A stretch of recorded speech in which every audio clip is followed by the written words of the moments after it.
अच्छा, मैं रिपीट कर देता हूँ, पहला पार्ट सिर्फ रिपीट करता हूँ, जो बच्चे लास्ट क्लास में नहीं आए थे उनके लिए सिंपल, इतना ज़्यादा डीप में नहीं, लेकिन जहाँ तक हो सकता है उतना रिपीट कर दूंगा। एक न्यू फोल्डर बनाया मैंने, वालेकुम सलाम, न्यू फोल्डर बनाया, यहाँ क्लिक किया, ये लास्ट काम जैसे पहले हो रहा था, CMD पे गया मैं, और यहाँ आने के बाद मैंने npm स्टार्ट कर देना है, sorry npx create react app, और यहाँ आ गया माई ऐप के नाम से बना देता हूँ।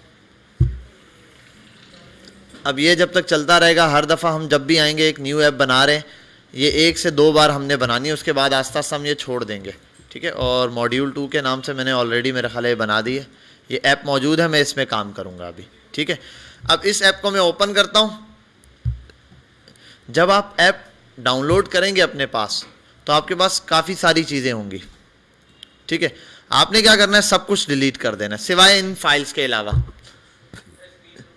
पब्लिक का फोल्डर डिलीट कर दो, ये चीज़ नहीं जूम होती, ये मुझे यहाँ से ऐसे जूम करनी पड़ेगी, ये ऐसे, ठीक है। अब सब फाइल्स उड़ा दो सिवाय मॉड्यूल का फोल्डर छोड़ देना, गेट इग्नोर को छोड़ दो, पैकेट जेसन लॉक और पैकेज, ये 3 फाइलें छोड़ के बाकी सब उड़ा दो। इसके अलावा पब्लिक की एक फ़ाइल होगी और सोर्स की एक फ़ाइल है, उनको उड़ा दो। बस बेसिक स्ट्रक्चर ये मैं समझा रहा था। जब तक ये इंस्टॉल हो जाएगा तो मैं इस फोल्डर में आपको ये काम करके भी दिखा दूंगा। अच्छा, ये क्यों डिलीट करवाया है, मैंने लास्ट टाइम ये समझाया था कि ये किस तरीके से काम कर रहा है, ये चीज़ आपको समझानी है मैंने। यहाँ तक सबने रिमूव कर दिया, ठीक है। आपके पास बस नोड की फ़ाइल, गेट इग्नोर की फ़ाइल, पैकेज लॉक जेसन और पैकेज जेसन की फ़ाइल होनी चाहिए। अब यहीं ऐप पे क्लिक करते हुए, कहीं भी नहीं, ऐप पे दोबारा ऐसे ऐप को बंद करना है, ऐप पे क्लिक करना, ऐप सेलेक्ट हुई हुई, यहाँ एक फोल्डर बना दो जिसका नाम दो PUBLIC पब्लिक, ठीक है। पब्लिक नाम का फोल्डर बन गया। अब ये वो फोल्डर है पब्लिक का जहाँ पर हमारा HTML का काम होता है, और यही फाइल असल में रन होती है। जैसे मैंने कहा नेटलीफाई पे कुछ अपलोड करना है, पब्लिक के फोल्डर में डालो, इंडेक्स की फाइल में वो अपलोड करो। जब भी, और रिएक्ट पे भी जब हम पूरा काम कर लेंगे, बिल्ड बनाएंगे, मैन फाइल पब्लिक की चलेगी। तो जो ब्राउज़र पे मैन रन होने वाली फाइल है वो पब्लिक से फाइल चलती है। और वो कौन सी फाइल होती है ब्राउज़र पे रन होती है, जो उसकी एक्सटेंशन क्या होती है, हाँ, तो यहाँ पर भी index.html ये चलेगी। अब यहाँ आने के बाद इसके अंदर स्निपेट्स ऑन कर देता हूँ, एब्रीवेशन लगाई मैंने और ये चल गया, ठीक है भाई। यहाँ तक मेरे पास एक ये फाइल बन गई, सिंपल, इसको ऐसे ही छोड़ दो। इसके अंदर मैं लिख देता हूँ हेलो क्लास, सेव कर दिया मैंने, इसको बंद किया। देखो अब माई ऐप के अंदर क्या है, माई ऐप के अंदर नोड मॉड्यूल्स हैं। सर बासित बाहर होंगे, पता नहीं। अच्छा, पब्लिक नोड मॉड्यूल का फोल्डर एक, दूसरा है पब्लिक का। पब्लिक के अंदर मैंने ये चीज़ें ऐड कर दी। पब्लिक का फोल्डर मैंने जो रन होगा, तो अभी मैं इस npm से स्टार्ट करता हूँ इसको, कंट्रोल शिफ्ट ये बटन दबाऊंगा, या फिर आप यहाँ से टर्मिनल ओपन कर लेंगे, ठीक है। ये आ गया, यहाँ पर लिखना है npm स्टार्ट करते हैं। नोड पैकेज मैनेजर को मैंने कहा स्टार्ट हो जाओ, देखते हैं ये क्या एरर डिस्प्ले करेगा। ऐप चल रही है मेरी रनिंग स्टेट में। अच्छा, एक और चीज़ है कि नोड 1 मैंने चलाया हुआ है। हाँ, एक चीज ने एरर दे दिया, क्या एरर दिया, रिक्वायर की फाइल। अच्छा, अब इसका मतलब नोड मॉड्यूल के अंदर कहीं पर नोड मॉड्यूल में एक चीज है।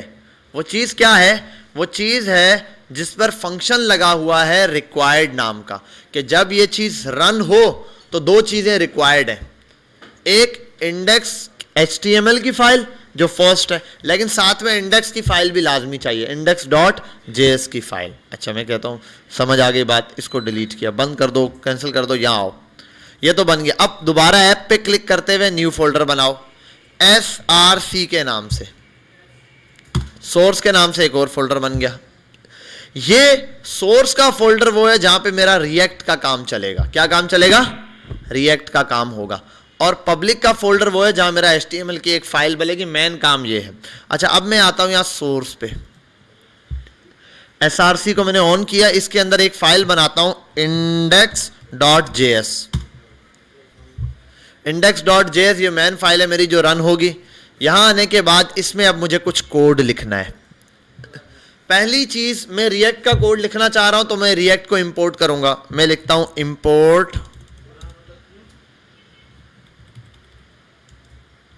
इंपोर्ट रिएक्ट फ्रॉम रिएक्ट हो गया,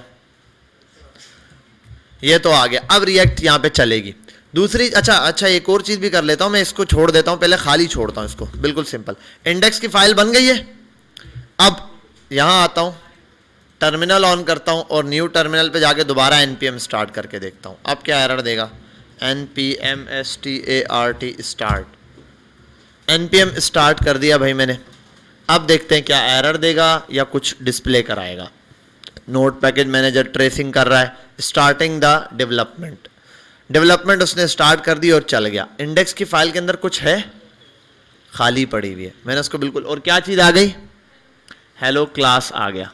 यहां पर मेरे पास हेलो क्लास शो हो गया डिस्प्ले में कि मेरे पास सर्वर चल गया। देखो गो लाइव चलाने की जरूरत नहीं, अब ये सर्वर खुद चलता है। अब ये मेरे पास आ गई पब्लिक की फाइल और ये सोर्स इंडेक्स है, इंडेक्स खाली है, इंडेक्स में कुछ भी नहीं। लेकिन इसका मतलब ये इंडेक्स की फाइल रिक्वायर है, लाजमी है, नहीं होगी तो चलेगा नहीं। अच्छा, अब इसका मतलब ये रहा रिएक्ट, इसके अंदर तो मैं रिएक्ट लिखना शुरू कर दूं। अच्छा, इसको आता हूं, इसको अगर मैं खाली कर दूं इंडेक्स की फाइल को, इसमें लिखो हेलो वर्ल्ड, सेव कर दूं, अब जाके डिस्प्ले में देखो अब भी हेलो वर्ल्ड आ रहा है। हाँ, जस्ट फाइल रिक्वायर्ड है। क्या है? फाइल रिक्वायर्ड है। और देखो आप ये इसके लिए नहीं है, आप ये भी चीज जानते हैं, अगर मैं या नहीं भी जानते तो अभी पता चल जाएगा आपको।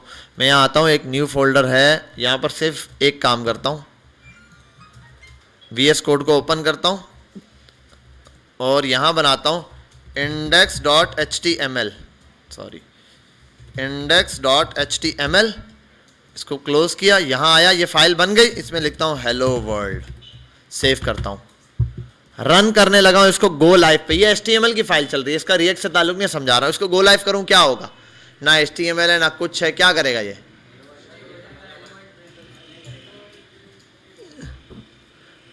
जब मैं गो लाइव पर जाता हूं तो देखता हूं भाई मुझे यहां पर हेलो वर्ल्ड डिस्प्ले हो रहा है, सिंपली मुझे हेलो वर्ल्ड दिख रहा है। तो यही काम हमारी रिएक्ट ऐप के साथ भी हो रहा है, क्योंकि अभी उसमें कोई हिस्सा डिसाइड नहीं किया हुआ। HTML भाई इंडेक्स की फाइल है, जाहिर सी बात है जब इंडेक्स में बनाई है तो इसने रन होना है कहां पर? HTML में बनाई है, तो HTML की फाइल को रन होना है ब्राउजर पे। ब्राउजर पे रिजल्ट दिखा रहा है ये मुझे, हेलो वर्ल्ड दिया, मैं तो यहाँ पर आके ये इंडेक्स का ये स्ट्रक्चर खड़ा कर दिया मैंने, सिंपल। यहाँ आया, अब ये चीज़ जैसे पहले चलाई थी हेलो वर्ल्ड, यहाँ चलाया हेलो वर्ल्ड, सेव किया इसको और यहाँ आता हूँ, npm रन को बंद कर देता हूँ। अच्छा, वो फाइल हो गई है, न्यू फोल्डर भी जो बनाने थे वो बन गए। तो यहाँ आया मैंने 2 फाइल भी बना दी, फोल्डर भी बना दिया। ब्राउज़र कहाँ गया मेरा? बंद हो गया। चलो 1 2 क्या था, लोकल होस्ट ये रही। अच्छा, 3000 पे चल रहा होगा, लोकल होस्ट 3000 पर आ जाते हैं और हेलो वर्ल्ड मेरा यहाँ पर डिस्प्ले में शो हो रहा है। ये जो चल रहा है, इस फाइल का क्या काम है? हमें यहाँ पर कुछ नहीं लिखना। अगर हम यहाँ पर लिखेंगे कुछ कोड तो डिस्प्ले हो जाएगा, लेकिन वो कोड बिहेव करेगा एज एन HTML। आम जैसे हम HTML पे कोडिंग करते हैं ना, तो वो एज अ HTML काम कर रहा होगा और किसी तरह काम नहीं कर रहा होगा। ये प्रॉब्लम है हमारे पास कि अगर मैं इसी कोड को ऐसे रन कर देता हूं, तो इसका मतलब हमने यहाँ पर कुछ रन नहीं करना। बस हम ये करेंगे, बॉडी में हमारा डिस्प्ले आएगा, यहाँ बॉडी को ID पास कर देता हूँ रूट, ठीक है, या मैं पास कर दूं बॉडी को बॉडी ही पास कर दूं, ठीक है, या मैं बोल दूं मैन, या मेरा डिस्प्ले बोल दूं डिस्प्ले, यहाँ पर आएगा। भाई जो भी काम करूंगा उसका डिस्प्ले कहाँ आएगा? यहाँ पर। लेकिन मैं इस बॉडी में कुछ काम नहीं करूंगा, बॉडी खाली पड़ी रहेगी। बॉडी में जो भी चीज़ आएगी वो कहाँ से आएगी? JS की फाइल से आएगी। और ये काम हम HTML में भी कर चुके हैं। मैं बॉडी ऊपर खाली छोड़ के HTML में सब कुछ क्रिएट करके बनाता था, ये चीज़ यहाँ पर भी कर रहे हैं। बॉडी एकदम खाली छोड़ी है। और ये एक चीज़ होती थी कि अपेंड चाइल्ड के लिए जिसमें चाइल्ड लगाना होता था, हम एक फाइल बनाते थे, वो चाहे बॉडी में करवा दो चाहे डिव में करा दो। यहाँ बॉडी बना दी, आप डिव में बना दो तो डिव बना के रूट छोड़ दो। बाय डिफॉल्ट जब आप ऐप डाउनलोड करते हो उसके अंदर क्या होता है? बॉडी के अंदर होता है, वो डिव में होता है। बॉडी के अंदर एक डिव होता है, डिव में पार्ट बना, आप बेशक बॉडी में करवाओ। अब इंडेक्स के अंदर, अब हम इंडेक्स पे काम करते हैं। रिएक्ट कैसे एक्ट करेगी? अगर ये नाउ हेलो वर्ल्ड हटा दिया, हेलो वर्ल्ड प्रिंट कराना है यहाँ पर, तो अब ये कैसे बिहेव कर रहा है? यहाँ आता हूँ, पब्लिक को बंद किया, सिर्फ रिएक्ट को इंपोर्ट करना है, सॉरी, अब ये आज मैं इंपोर्ट के बारे में पढ़ाऊंगा, एक्सपोर्ट के बारे में पढ़ाऊंगा, कंपोनेंट्स के बारे में पढ़ाऊंगा। इंपोर्ट रिएक्ट फ्रॉम रिएक्ट, ये हमने सिंपली लिखा, ठीक है। रिएक्ट को रिएक्ट से इंपोर्ट कर रहे हैं, एक काम। दूसरा हमने करना है कि भाई रिएक्ट हमें कुछ डॉम पर दिखाएगा, तो उसके लिए होता है import React DOM from. React आ रहा है, हमने कहां से लेना है, रिएक्ट डॉम से लेना है, और ये हटा दें। अभी नए वर्जन के हिसाब से यहां पर क्या लगाना पड़ेगा, स्लैश क्लाइंट, ठीक है भाई। ये अब एक वेरिएबल डिसाइड करना है, कॉन्स्ट, कॉन्स्ट से बना दो। अच्छा, ये जो रिएक्ट है ना, ये है ECMA 6, ठीक है, ES6 के बाद से चला है। ये जो ECMA 6 का हमारे पास वर्जन आया ना, उसके बाद से रिएक्ट उसके ऊपर काम करता है ECMA 6 में। और जो ECMA 6 है ना, उसके अंदर हमारे पास वेरिएबल सिर्फ हम लेट और कॉन्स्ट से बनाते हैं, वार से वेरिएबल बनाने की अब जरूरत नहीं है, वार को भूल जाओ। लेट और कॉन्स्ट ECMA 6 में जो हम उसके बाद से अभी जो करते आ रहे हैं काम, वो सिर्फ इसी में कॉन्स्ट और लेट के थ्रू करेंगे। तो कॉन्स्ट में एक वेरिएबल बना लेता हूं मैं, कोई भी वेरिएबल बनाऊं। डिस्प्ले का बनाना है, डिस्प्ले बना दूं, मैं बना देता हूं डिस्प्ले इज इक्वल्स टू। अब ये डिस्प्ले करेगा क्या, ये डिस्प्ले मेरे पास क्रिएट करके देगा रूट एलिमेंट मुझे। तो रिएक्ट डॉम को बोलूंगा डॉट क्रिएट रूट, भाई रूट बनाओ क्रिएट। अब ये क्या करता है यहां पर, ये बताता है कि ये जो रिएक्ट क्रिएट रूट है, रूट कौन सा, कहां पर ये डिस्प्ले कराना है, कहां चाहिए मुझे भाई, मुझे कहां चाहिए, यहां चाहिए बॉडी में। किस जगह, डिस्प्ले वाली जगह। तो बॉडी को टारगेट किससे करना है, तो यहां आकर मैं लिखूंगा document dot gate element by ID, और आईडी का नाम क्या है, डिस्प्ले। ये मैंने बना दिया सिंपल, जैसे मैं जावास्क्रिप्ट में लिखता हूं वैसे यहां पर लिख दिया। बस यहां पर रिएक्ट डॉम क्या कर रहा है, ये डॉम पर डॉक्यूमेंट पर प्रिंट कराने का काम करेगा। और रिएक्ट डॉम एक ऑब्जेक्ट है जिसके अंदर का एक मेथड है क्रिएट रूट, और क्रिएट रूट के अंदर हम क्या करते हैं, ये चीज पास कर देते हैं।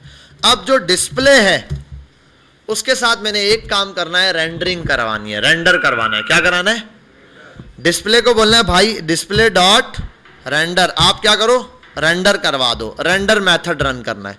इस रेंडर मेथड में क्या होगा, और रेंडर मेथड सॉरी ऐसे नहीं होता, ऐसे चलता है, ऐसे ही था ना, स्ट्रक्चर देख लेना। ये अब इसके अंदर आने के बाद मैं यहां पर ऐसे इस चीज को चला लेता हूं, शायद कोई मिस्टेक कर रहा हूं रेंडर मेथड में। रेंडर मेथड ऐसे था, लेट मी चेक, हम चेक कर लेते हैं। बाय द वे ऐप सिर्फ ब्रैकेट था ना, जस्ट ये करली ब्रैकेट नहीं होगा, आई थिंक सिर्फ ऐसे ही चलाया था, रेंडर करवाना था। अब ये रेंडर पर आ गया मैं। अब इस रेंडर के अंदर मुझे जो चीज डिस्प्ले करानी है, मैं बिलफर्ड बोल देता हूं H1 और लिख दिया हेलो वर्ल्ड। सेव करता हूं मैं इसको, और यहां जाके डिस्प्ले पे देखता हूं क्या आता है। डिस्प्ले में H1 की शक्ल में हेलो वर्ल्ड लिखा हुआ आ गया है, ठीक है। इसका मतलब अब मैं यहां पर HTML पूरी लिख सकता हूं। देखो अब ये जान क्या छूट गई, जावास्क्रिप्ट में भी तो सर ये काम कर रहे थे, लेकिन जावास्क्रिप्ट में H1 नहीं लिख सकता था ऐसे। मुझे पहले करना पड़ता डॉक्यूमेंट डॉट क्रिएट एलिमेंट, फिर document dot gate element by this, फिर डॉट इनर HTML, उसका इनर HTML सेट करता, फिर उसको उठाता, अपेंड चाइल्ड करता। यहाँ ये सब चीजें बच गई, सीधा एलिमेंट क्रिएट किया। किस लिए, अब अगर ज्यादा एलिमेंट बनाने, इसके नीचे पैराग्राफ भी चाहता हूं, P लॉरेम लिखता हूं, कुछ भी नहीं आ रहा भाई, ये तो एरर दे रहा है। उसकी वजह यह है कि ये चेक कहता है इसमें आपको अगर लिखना है तो एट अ टाइम आप एक ही टैग HTML का यूज कर सकते हो। तो अब एक टैग यूज करेंगे बाकी, तो उसके लिए आप या तो डिव बना दो, डिव में रैप कर दो इसको, एक डिव में, सिंगल डिव में ये कर दो, या तो इसको खाली छोड़ दो, नल रैप कर दो, ठीक है, तब भी सही। अब बेशक आप इसमें पूरी HTML लिख दो, HR टैग लगाना है, HR लगा दो इस तरीके से, और HR क्लोज। एक एरर देगा HR, यहां पर आपने हर टैग को क्लोज लाजमी करना है, जो सेल्फ क्लोजिंग है उसको भी आपने क्लोज करना पड़ेगा, ठीक है भाई। तो जिनको मैंने पहले से आदत दिलवाई थी कि भाई आपने क्लोज करना है, उनके लिए प्रॉब्लम होगी नहीं, एरर आएगा ही नहीं। अगर ये नहीं क्लोज करोगे तो एरर डिस्प्ले कराएगा। दूसरा है P, पैराग्राफ बना दिया, इसके अंदर कुछ भी लिख देता हूं मैं, this is my paragraph. Save करता हूं, यहां आता हूं, अपने डिस्प्ले पर, तो देखो सेम चीज जैसे होता है। अब इस वाले में और उस वाले में क्या डिफरेंस है, इसमें और उसमें डिफरेंस क्या है, इसमें और उसमें जमीन आसमान का फर्क ये है कि यहां पर ये पेज लोड नहीं कर रहा। यहां पर जो काम मैं करूंगा, आगे की तरफ जाऊंगा, पैराग्राफ की कोई वैल्यू सेट करूंगा, उसको लोड करने की जरूरत नहीं है। मुझे क्या करने की जरूरत नहीं है, मुझे लोड करने की जरूरत नहीं है, वो ऑटो लोड चल रही है, सर्वर चल रहा है, ऑटो लोड पे चल रही है। और अगर मैं HTML में कोई चीज बनाता हूं उसमें पेज लोड होगा। अगर ये सारे काम मैं यहां पर आता हूं और नया पेज बनाता हूं, कुछ भी करता हूं, क्लिक करता हूं, नए पेज पे जाता हूं, वो चीज लोड होगी। और यही चीज मैंने आपको फॉर्म बनवाया था, एक फॉर्म से दूसरे फॉर्म, दूसरे फॉर्म से तीसरे पेज पर जाना था। तीनों पेज में जब जावास्क्रिप्ट लगाई थी तो पेज लोड नहीं होता था। यहां पर पेज क्या हो रहा है, लोड हो रहा है। बेटा ये हमारी लास्ट की क्लास थी जिसका मैंने रिपीटेशन दिया है, जो बच्चे नहीं आए थे, क्योंकि ये बहुत इंपॉर्टेंट चीज़ है भाई, पूरी बेस इस पर है। अब प्रॉब्लम ये है कि हमने कैसे काम करना है, हम इसके अंदर पूरी HTML लिखेंगे ढेर सारा, अगर लिखते जाएंगे तो ये क्या हो जाएगा मेरे लिए, हार्ड कोडेड हो जाएगा। क्या हो जाएगा, हार्ड कोडेड हो जाएगा। इस हार्ड कोडेड से बचने के लिए फिर हम कुछ चीज़ें करते हैं, इसको और एप्लीकेशंस बनाते हैं, ऐप्स बनाते हैं, उसके अंदर काम करना शुरू कर देते हैं। हमारी इंडेक्स की मेन फाइल खाली पड़ी रहती है, ठीक है। फिर हम इसको हिस्सों में बनाना शुरू करते हैं। किस में बनाना शुरू करते हैं, हिस्सों में। अच्छा 1 मिनट में यहाँ टॉपिक्स देख लूँ मैंने क्या क्या पढ़ाना है। ये सब लिख के रखा है मैंने ताकि कोई चीज़ मिस ना हो। लाइन बाय लाइन में आपको ये चीज़ें पढ़ाता जाऊंगा। सबसे पहला टॉपिक आपका है इंपोर्ट एंड एक्सपोर्ट का टॉपिक है। सबसे पहली चीज़ कि भाई हमने पहली चीज़ देखनी है इंपोर्ट और एक्सपोर्ट क्या होता है। अब तक हमने ये देख लिया। अब मैं बेटा एक काम करता हूं, देखो यहां मैंने लिखा था अभी 2 मिनट पहले ये, ठीक है ये। अब मैं नहीं चाहता कि ये ऐसे आए, ये जो सब आ रहा है यहां मेन फाइल के अंदर यहां ना आए। मैं इसको किसी और तरीके से ला सकता हूं। कैसे ला सकता हूं, मैं इसको जस्ट एज मैं बोलता हूं भाई एज अ वेरिएबल मैं इस चीज को यहां ले आऊं। तो उसके लिए मुझे एक चीज देखनी पड़ेगी इंपोर्ट और एक्सपोर्ट के लिए। मैं यहां आता हूं, एक फाइल बनाता हूं। क्या बनाता हूं, एक फाइल सोर्स के अंदर ही, और उसको बोल देता हूं हेडिंग, HEADING, heading.js बना दिया। अब यहां JS में का कोई कोड लिख सकता हूं। मैं यहां पर आता हूं const my heading is equals to, और यहां लिख देता हूं हेलो क्लास। ठीक है भाई, ये लिख दिया मैंने हेलो क्लास। कोई मसला है यहां तक। अब ये हेलो क्लास मुझे कहां चाहिए, इस फाइल में चाहिए, इसकी जगह हेलो वर्ल्ड की जगह समझ लो, यहां मुझे ये चाहिए, ये चीज मुझे हेलो क्लास यहां पर चाहिए। अब ये कैसे लाना है ये चीज देखते हैं। अभी सिर्फ इंपोर्ट एक्सपोर्ट हम देख रहे हैं। इसके लिए मैं क्या करूंगा, इस चीज को एक्सपोर्ट कर दूंगा। क्या करूंगा, एक्सपोर्ट। मैं बोलता हूं एक्सपोर्ट डिफॉल्ट। अब ये बताऊंगा एक्सपोर्ट डिफॉल्ट क्या होता है। अच्छा एक्सपोर्ट का मतलब होता है किसी चीज को भेजना। यहां से इसको भेज रहा हूं मैं, एक्सपोर्ट कर रहा हूं। किसको एक्सपोर्ट करना है, माय हेडिंग को। इसको कॉपी करता हूं, यहां लिख देता हूं डिफॉल्ट पे आ गया एक्सपोर्ट, डिफॉल्ट पे माय हेडिंग। अब यहां आऊं, यहां आने के बाद मैं जो चीज एक्सपोर्ट हो रही है, भेज तो दी है, अब वो जा कहां रही है, किसी भी जगह जहां वो चाहिए फाइल डिफॉल्ट एक्सपोर्ट हुई है, आप उसको वहां इंपोर्ट करवा सकते हो। मुझे वो फाइल इंपोर्ट चाहिए, मैं लिख देता हूं इंपोर्ट, और यहां जो वेरिएबल का नाम देना है वो मैं कुछ भी दे दूं। अभी फिलहाल के लिए मैं इसको माय हेडिंग ही देता हूं, माय हेडिंग कर देता हूं, या एक काम करता हूं हेडिंग नाम का फोल्डर बना देता हूं। हेडिंग इतनी ज्यादा लंबा नहीं, हेडिंग नाम का एक बना दिया मैंने, और यहां मैं बोलता हूं हेडिंग को ही इंपोर्ट कर रहा हूं फ्रॉम, ये किया, डॉट लगा के स्लैश लगाया, हेडिंग दे देगा। ठीक है भाई, सिंपल। डॉट लगाना है, देन स्लैश लगाना है, वो आपको इसी सोर्स के फोल्डर में हेडिंग दे दिया आपने। अब ये देखो डिम से कलर में है क्योंकि ये यूज नहीं हुआ। आप नीचे आओ, यहां आने के बाद इसको सिंपल यूज कर लो, जैसे H1 था, H1 में यूज करना है, आप H1 में यूज कर लो, H1 में।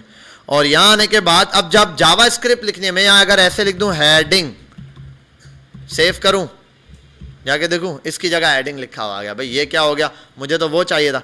अब ये जावा स्क्रिप्ट का कोड है, किस चीज का, ये जो हेडिंग लफ्ज है यहां पर, ये तो जावा स्क्रिप्ट का कोड है। तो इसको यहां कैसे लाना है, जावास्क्रिप्ट जब भी आपने JSX में मतलब इस में लिखनी है रिएक्ट के अंदर, तो आप इसको ऐसे इस ब्रैकेट्स में लिखेंगे। अब यहां मैं लिख देता हूं HEA, हेडिंग दे दिया हेडिंग। जैसे मैंने लिखा देखो इसको यहां लिखा, उसका कलर भी चेंज हो गया कि भाई ये यूज हो चुकी है। अब सेव करता हूं इसको, यहां जाके देखता हूं हेलो क्लास आ गया। ये इंपोर्ट हमने किया है अभी इंपोर्ट, और ये कौन सा इंपोर्ट किया है, एक्सपोर्ट किया है डिफॉल्ट। इंपोर्ट का मतलब जहां आपको फाइल चाहिए आप वहां ला सकते हो। हाँ क्या, एक से हाँ 10 फाइलों में बुलाओ, जहां मर्जी आपको बुलाओ, एक और फाइल बना के उसमें, वो अभी कंपोनेंट्स बनाना सीखेंगे तब यूज करेंगे।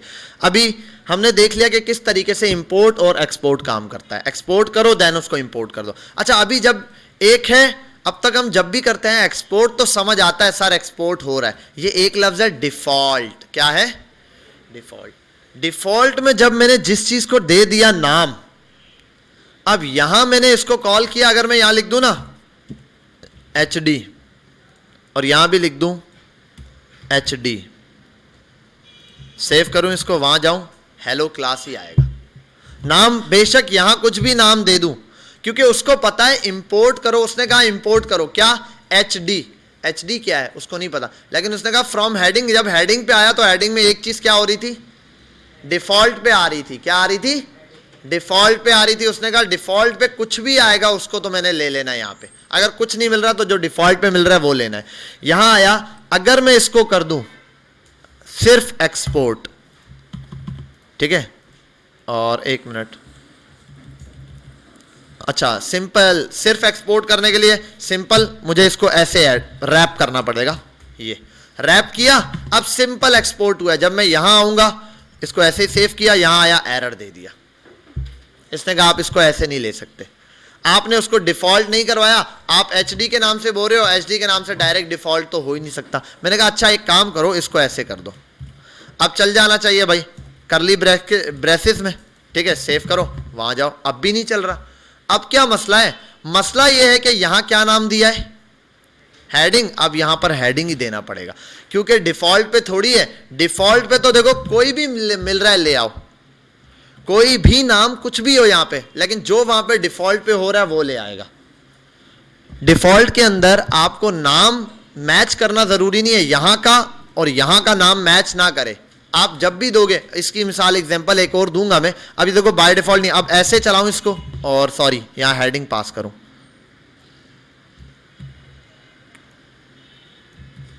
सेव करूं तो यहां आ गया ये हेलो क्लास चल रहा है। अब इसी चीज को समझाने के लिए मैं एक काम करता हूं, पैराग्राफ का भी टेक्स्ट वहीं से लाता हूं, ठीक है, समझ रहे हो बात। ये मैंने हटा दिया, इसको भी हटा दिया, इंपोर्ट कुछ नहीं। यहां एक और वेरिएबल बनाता हूं कॉन्स्ट, और एक काम करता हूं इसको डिफॉल्ट पे ले जाता हूं, डिफॉल्ट, और क्या है हेडिंग। यहां एक और काम करता हूं, वो बनाता हूं मैं कॉन्स्ट वेरिएबल है, और बना देता हूं para is equals to, para में लिख देता हूं दिस इज पैराग्राफ, ये लिख दिया, सेव किया। अब इसको भी एक्सपोर्ट करना पड़ेगा। अगर मैं इसको एक्सपोर्ट करता हूं, एक्सपोर्ट और सिंपल एक्सपोर्ट कर देता हूं, चलो पैरा ऐसे छोड़ देता हूं। अब फर्क देखना, ये हेडिंग है, ये पैरा है। यहां आता हूं, अगर मैं यहां हेडिंग लिखी है मैंने, पहले तो यहां सिंपली छोड़ देता हूं, ऐसे खाली है, कुछ भी नहीं है। यहां अगर कुछ लिख दूं, यहां भी कुछ लिख दूं, सेव करूं, देखो यहां आ गया डिस्प्ले में। ये भी हटा दिया, ये भी हटा दिया मैंने। यहां तक बात क्लियर है, हमें समझ आ गया। अब मैं आता हूं यहां पे और कुछ चीजें एक्सपोर्ट इंपोर्ट करता हूं। अब मैं बोलता हूं इंपोर्ट करो, उसने कहा इंपोर्ट कर देता हूं। मैंने कहा इंपोर्ट करो टाइटल को इंपोर्ट करो। भाई टाइटल तो फ्रॉम कहां से, यहां आने के बाद ./JS से, और टाइटल को मैं यहां ऐसे दे दूं, टाइटल, और सॉरी ऐसे, हाँ ये ठीक है, टाइटल यहां दे दूं। टाइटल है कोई चीज, लेकिन फिर भी हेलो क्लास चल रहा है। यहां टाइटल बोला तो ये हेलो क्लास उठ के चला गया, हेडिंग से वेरिएबल चला गया, कॉन्स्ट से नहीं गया, पैरा से नहीं गया। क्यों, क्योंकि हेडिंग डिफॉल्ट जा रहा है और पैरा क्या जा रहा है, पैरा नॉर्मल एक्सपोर्ट हो रहा है।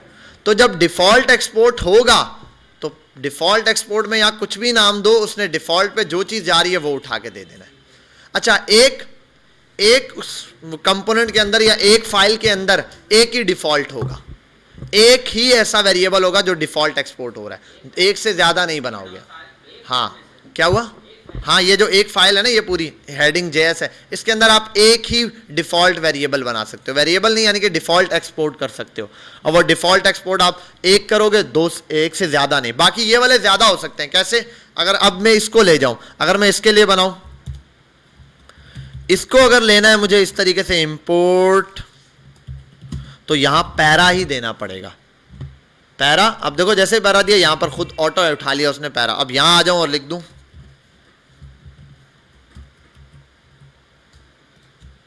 पैरा, ठीक है, सेव किया और दिस इज पैराग्राफ भी आ गया, हेलो क्लास भी आ गया। हेलो क्लास बाय डिफॉल्ट पर आ रहा है, इससे ज्यादा हो अगर बिलफर्स, यहां देता हूं स्पैन,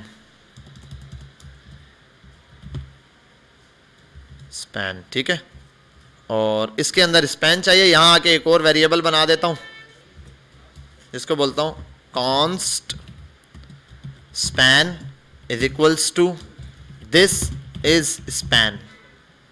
ये हो गया दिस इज स्पैन। अब इसको भी एक्सपोर्ट कराना है। अब इसके लिए ऐसे नहीं लिखूंगा एक्सपोर्ट फलाना, नहीं, यहां आओ, इसको एक से ज्यादा हो सकते हैं, इसी के अंदर दे दो SPAN स्पैन को भी, और इंपोर्ट कराना है, सब कुछ लिखने की जरूरत नहीं, यहां कॉमा लगाओ, SPAN स्पैन को भी ऐसे ही कर दो, स्पैन को भी। डिफॉल्ट के बगैर जो है उनको आप एक से ज्यादा को एक ही फाइल से आ रहे हैं तो स्पैन कर दो भाई, S कैपिटल, सॉरी, वालेकुम अस्सलाम। ठीक है भाई, यहां तक बेटा बात समझ आई है सबको, क्लियर हुई है, समझ आई बात इंपोर्ट और एक्सपोर्ट की।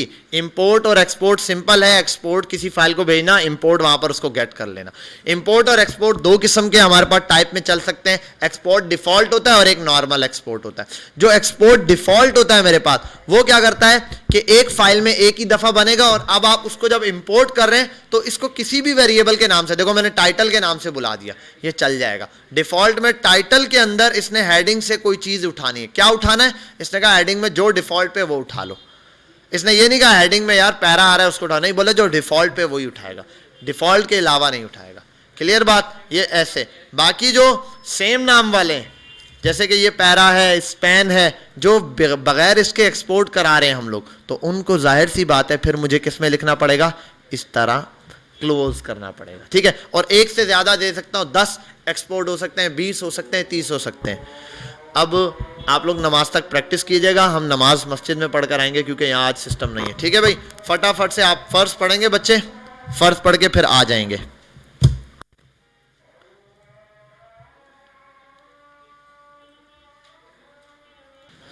अभी तक हमने एक पार्ट देख लिया, ठीक है, और वो था मेरे पास कि हमने इंपोर्ट और एक्सपोर्ट समझना था, और मैंने लिखा हुआ यहाँ डिफ़ॉल्ट भी समझ लिया वर्सेस नॉर्मल एक्सपोर्ट भी। ठीक है, अच्छा एक और चीज़ है, जैसे यहाँ पर मैं थोड़ी सी चीज़ें कुछ बढ़ाता हूँ, ये भी कॉन्स्ट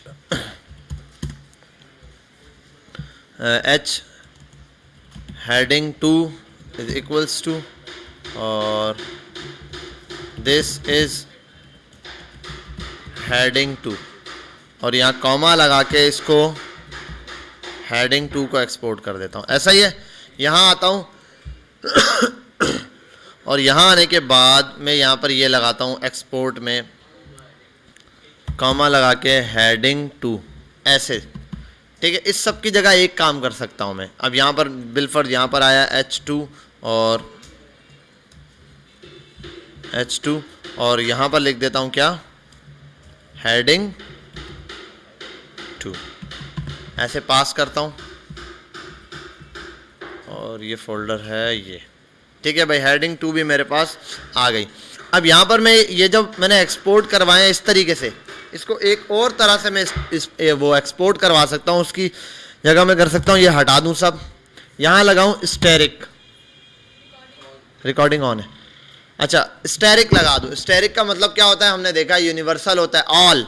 ये लगाने के बाद एज करने के बाद आपने क्या करना है, यहाँ पर एक नाम देना है, वो आप नाम कुछ भी दे दो, कुछ भी नाम दे सकते हो आप। मैंने दे दिया डेटा, ठीक है, एक्सपोर्ट एज माई डेटा कर देता हूँ, export as my data. Save करता हूं इसको, जरा रन करता हूं, देखता हूं एरर आ रहा है भाई मेरे पास, para is not defined, span is not defined, सब कुछ बोल रहा है नॉट डिफाइंड। ठीक है, अगर मैं इसको कैंसिल कर दूं, देखो चल रहा है प्रोग्राम तो मेरा, लेकिन ये रिएक्ट क्या है, रिएक्ट जेएस है, वो रिएक्ट के अंदर क्या कर रहा है, ये एरर मुझे ऑन द स्पॉट स्क्रीन पर डिस्प्ले कर देगा कि जो भी एरर है। अब मैंने क्या करना है, इस एरर को फाइंड आउट करना है और ख़त्म करना है। उसके लिए ये जो माई डेट लिखा है, ये तरीका कर क्या रहा है, ये असल में कर रहा है एक ऑब्जेक्ट बना देता है। ये माई डेटा के नाम से ऑब्जेक्ट बना देगा, ऑब्जेक्ट, उस ऑब्जेक्ट के अंदर बाकी टाइटल, पैरा, स्पैन, हेडिंग जो भी है सबको लाइन बाय लाइन इसने ऐड करना शुरू कर दिया। सॉरी, टाइटल तो डिफॉल्ट चल रहा है, टाइटल नहीं, टाइटल को छोड़ दो, टाइटल तो मैंने एक्सपोर्ट भी किया भाई। ये पैरा, स्पैन और हेडिंग के लिए, तो इनकी जगह अब मुझे करना पड़ेगा क्या, यहां आता हूं माई डेटा डॉट, डॉट लगा के मैं इसको कर सकता हूं। अब ये तीनों चल जाएंगे, क्योंकि मैं जानता हूं माई डेटा किसी ऑब्जेक्ट से कोई चीज टारगेट करनी हो तो कैसे करते हैं, सिंपल। तो ये भी वही काम कर रहा है, जावास्क्रिप्ट का मेथड कि भाई माई डेटा डॉट लगाऊंगा, वो दे देगा इसके अंदर क्या क्या चीजें। अच्छा, एक डिफॉल्ट भी पड़ा हुआ है, माई डेटा डॉट डिफॉल्ट पे जाऊं, ये क्या है, डिफॉल्ट पे देखो हेलो क्लास है या नहीं, इसका मतलब इसको भी इंपोर्ट कराने की जरूरत नहीं है, ये डिफॉल्ट के नाम। और देखो ये आ भी किस नाम से रहा है, टाइटल जो है वो माई डेटा के अंदर आ रहा है डॉट डिफॉल्ट के नाम से, मैंने तो वो डिफॉल्ट, और यहां पर क्या था डॉट, वो जो मैंने लिखा था पैरा, ये चीज यहां पर चल गई। बेटा यहां कोई कंफ्यूजन तो नहीं है, ठीक है। ये तरीका भी है एक चलाने के लिए, लेकिन लेकिन लेकिन ये बहुत ऐसा तरीका है कि इसको बहुत लोग नापसंद फरमाते हैं, नहीं करते।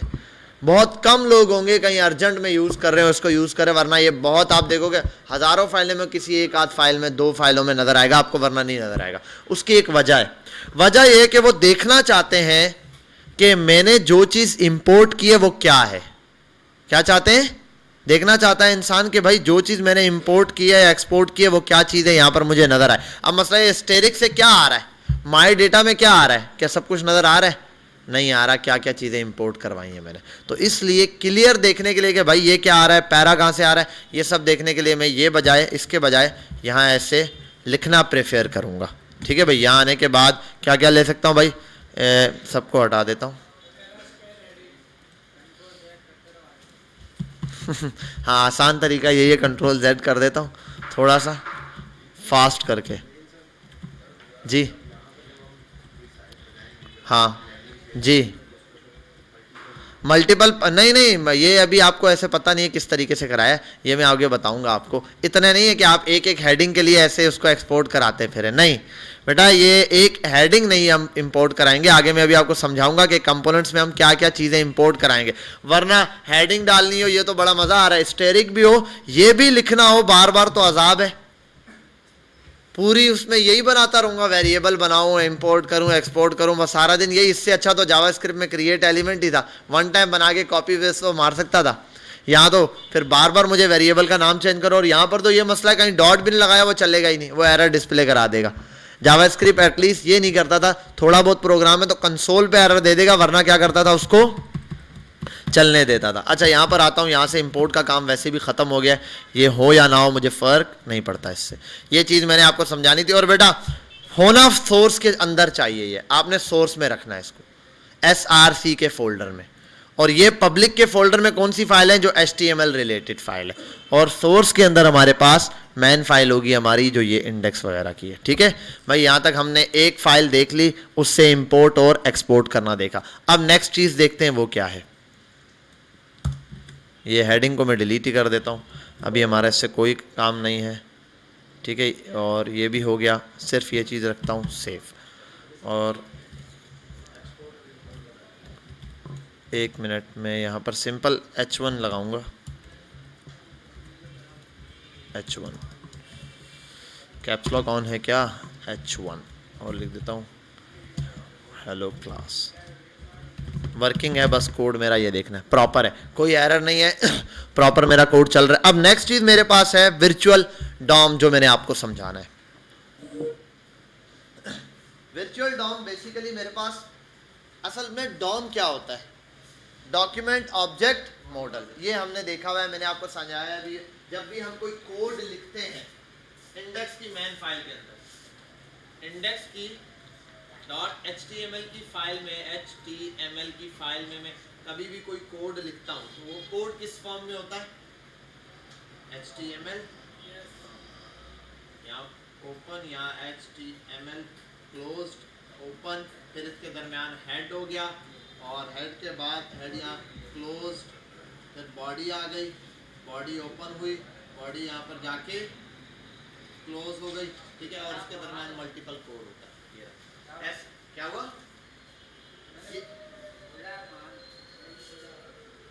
यहाँ पर इंडेक्स की HTML की फाइल ऐसे होती है, लेकिन जब ये फाइल ब्राउजर पर नॉर्मल ब्राउजर पर भी जब ये फाइल जाती है, रिएक्ट ही नहीं, HTML की नॉर्मल फाइल भी, तो ये फाइल ऐसी नहीं रहती। ये फाइल जाने के बाद ट्री क्रिएट करती है। क्या बनाती है? ट्री बनाती है, ट्री क्रिएट हो जाता है, जिसे कहते हैं डॉम, डॉक्यूमेंट ऑब्जेक्ट मॉडल। वो करता है भाई टॉप पे आ जाओ HTML, वो क्लोजिंग टैग ओपनिंग टैग नहीं देखता, वो बोलता है क्लोजिंग और ओपनिंग, तो ये HTML के अंदर आ गई जो चीज, इसके अंदर इसकी बॉडी निकल आई, एक तरफ आ गया, इसके अंदर हेड आ गया, हेड के अंदर आ गया टाइटल आ गया बेसिक, फिर टाइटल इसके अंदर आ गए भाई मल्टीपल एलिमेंट्स, अब बहुत है इसके अंदर, बिल्कुल एक डिव है, ठीक है, डिव, और एक हमने दे दी कोई अलग से हेडिंग भी है, यहाँ दे दिया एक पैराग्राफ, डिव इसके अंदर पड़ा है, ऐसे मल्टीपल चीजें होती है। ये चीज ऐसे जाके डॉम समझता है। डॉम कहता है HTML का डॉक्यूमेंट है, परफेक्ट हो गया, उसके अंदर पहली चीज हेड है, हेड के अंदर क्या करना है? टाइटल देना है, उसने टाइटल दे दिया। फिर बॉडी पर आया, उसने कहा बॉडी में ये चीज ऐड करनी है, उसने बॉडी में सेम चीज ऐड कर दी। अच्छा मैं एक काम करता हूँ, थोड़ा सा इसको ये यहाँ से भी कैच करेगा, आप वॉइस चेक कर लेता हूँ कितनी दूर से कैच कर रहा है।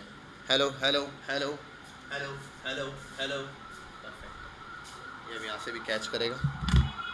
अच्छा अब ये चीज़ तो मैंने देख ली कि ये है इंडेक्स की फाइल HTML जो कि डॉम पे ट्री पे आ गई। ये है रियल डॉम, एक्चुअल और असली डॉम ये है।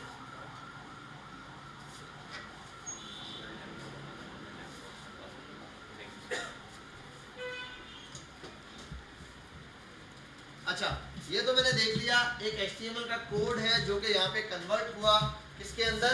रियल डॉम के अंदर। अब रियल डॉम में एक नेगेटिव पॉइंट है, वो क्या है कि अगर मैं यहाँ पर आता हूँ, एक पैराग्राफ लिखा हुआ है, आपको पता है पैराग्राफ कैसा होता है, ये पैराग्राफ है बॉडी के अंदर जाके, इस पे लिखा हुआ है हेलो, सही है, हेलो लिखा हुआ है, मैंने सेव किया हुआ है इसको, जाके ब्राउजर पे देखा हेलो लिखा हुआ है। अब मैं गया बैक पे कोडिंग में और मैंने इस हेलो को चेंज कर दिया हेलो वर्ल्ड। जब मैं डॉम पे जाऊंगा मुझे हेलो वर्ल्ड नहीं दिखाई देगा, दिखाई देता है या नहीं देता? HTML के अंदर लिखा hello world, control S save किया, वहां जाके देखूंगा हेलो वर्ल्ड दिखाई देगा? नहीं देता, नहीं देता दिखाई।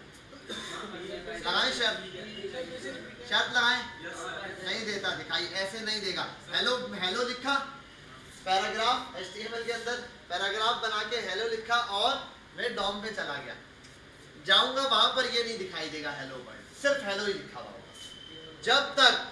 जब तक मैं क्या ना करूं बताओ, रिफ्रेश ना कर लूं। ये तो आप गो लाइव चलाते हो ना, मजाक नहीं, यही तो असल काम है। आप जब तक F5 ना दबा दो ना तो रियल डॉम रिफ्रेश होए बगैर नहीं लाके देता, रियल डॉम में ये बात है। लेकिन जावा स्क्रिप्ट पे देखो, आप बहुत सारे लॉजिक के क्लिक करते हो, कंसोल पे मैसेज आता है कि पूरा पेज रिलोड होके आता है। क्यों? क्योंकि जब मैं स्क्रिप्ट से कॉपी कर रहा होता हूँ तो असल में स्क्रिप्ट क्या कर रही होती है या रिएक्ट क्या करती है, इसी डॉम की कॉपीज बना लेती है। अब वो मल्टीपल कॉपी भी हो सकती है, एक दो भी हो सकती है, सिंगल भी हो सकती है, जितनी स्टेजेस से गुजर रहा है उतनी कॉपीज बनती जा रही है, उतनी बैक पे कॉपीज बनाता जा रहा है डॉक्यूमेंट। अब यहाँ जब मैं पैराग्राफ को सेम जैसा ये डॉम है सेम यहाँ पर होता है, इसको कहते हैं वर्चुअल डॉम। दिखाई नहीं देता, वर्चुअल होता है। यहाँ जब मैं डॉक्यूमेंट से पैराग्राफ को टारगेट करता हूँ, वहां पर तो पैराग्राफ टारगेट करना पड़ता था, कहाँ पर?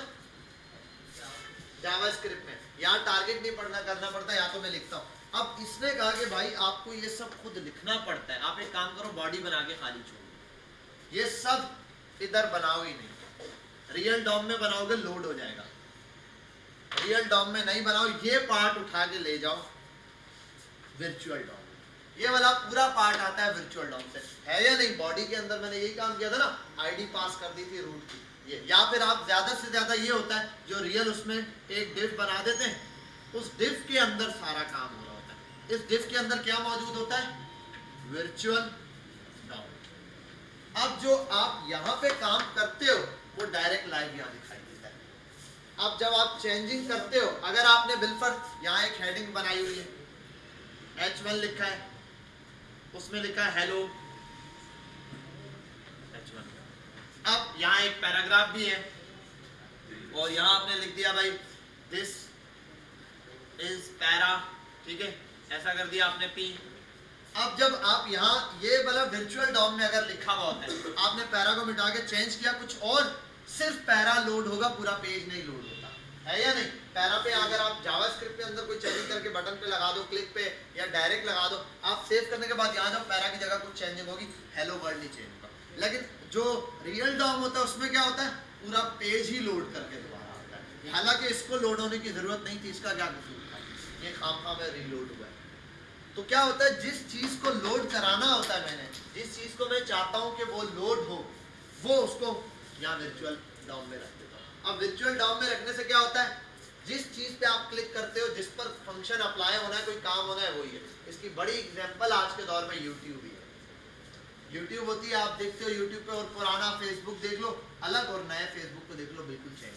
फेसबुक पहले के दौर में तो बहुत कम ही लोग यूज करते थे, होता ही था 8 से 8-10 साल पहले चले जाओ, 10-12 साल पहले फेसबुक कहाँ लोग यूज करते थे। जैसे ये होता था, किसी कजन के घर पे चले गए, वहाँ अगर इंटरनेट है उसके बाद लगा हुआ तो ऑन कर दिया, फेसबुक की आईडी इंटरनेट देख के ऑन कर दिया। लेकिन वो क्या होता था, एक आईडी पर और दूसरे की प्रोफाइल पे आपने क्लिक किया, पूरा लोड होता था, फिर दोबारा से खुलता था। प्रोफाइल पे आपको फोटो दिख रहे, क्लिक किया, पूरा लोड होता है। अब क्या होता है, अपनी जगह रहता है, फोटो पे क्लिक करो, फोटो चेंज हो जाती है, सब कुछ वहीं का वहीं रहता है।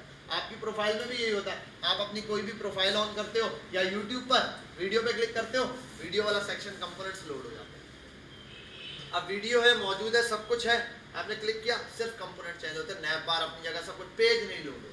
क्यों? क्योंकि वो वर्चुअल डॉम चल रहा होता है। अब वर्चुअल डॉम जिस चीज पर कुछ अप्लाई होगा वही चेंज करेगा, अदरवाइज कुछ चेंज नहीं करेगा। यहाँ तक बात समझ आ गई।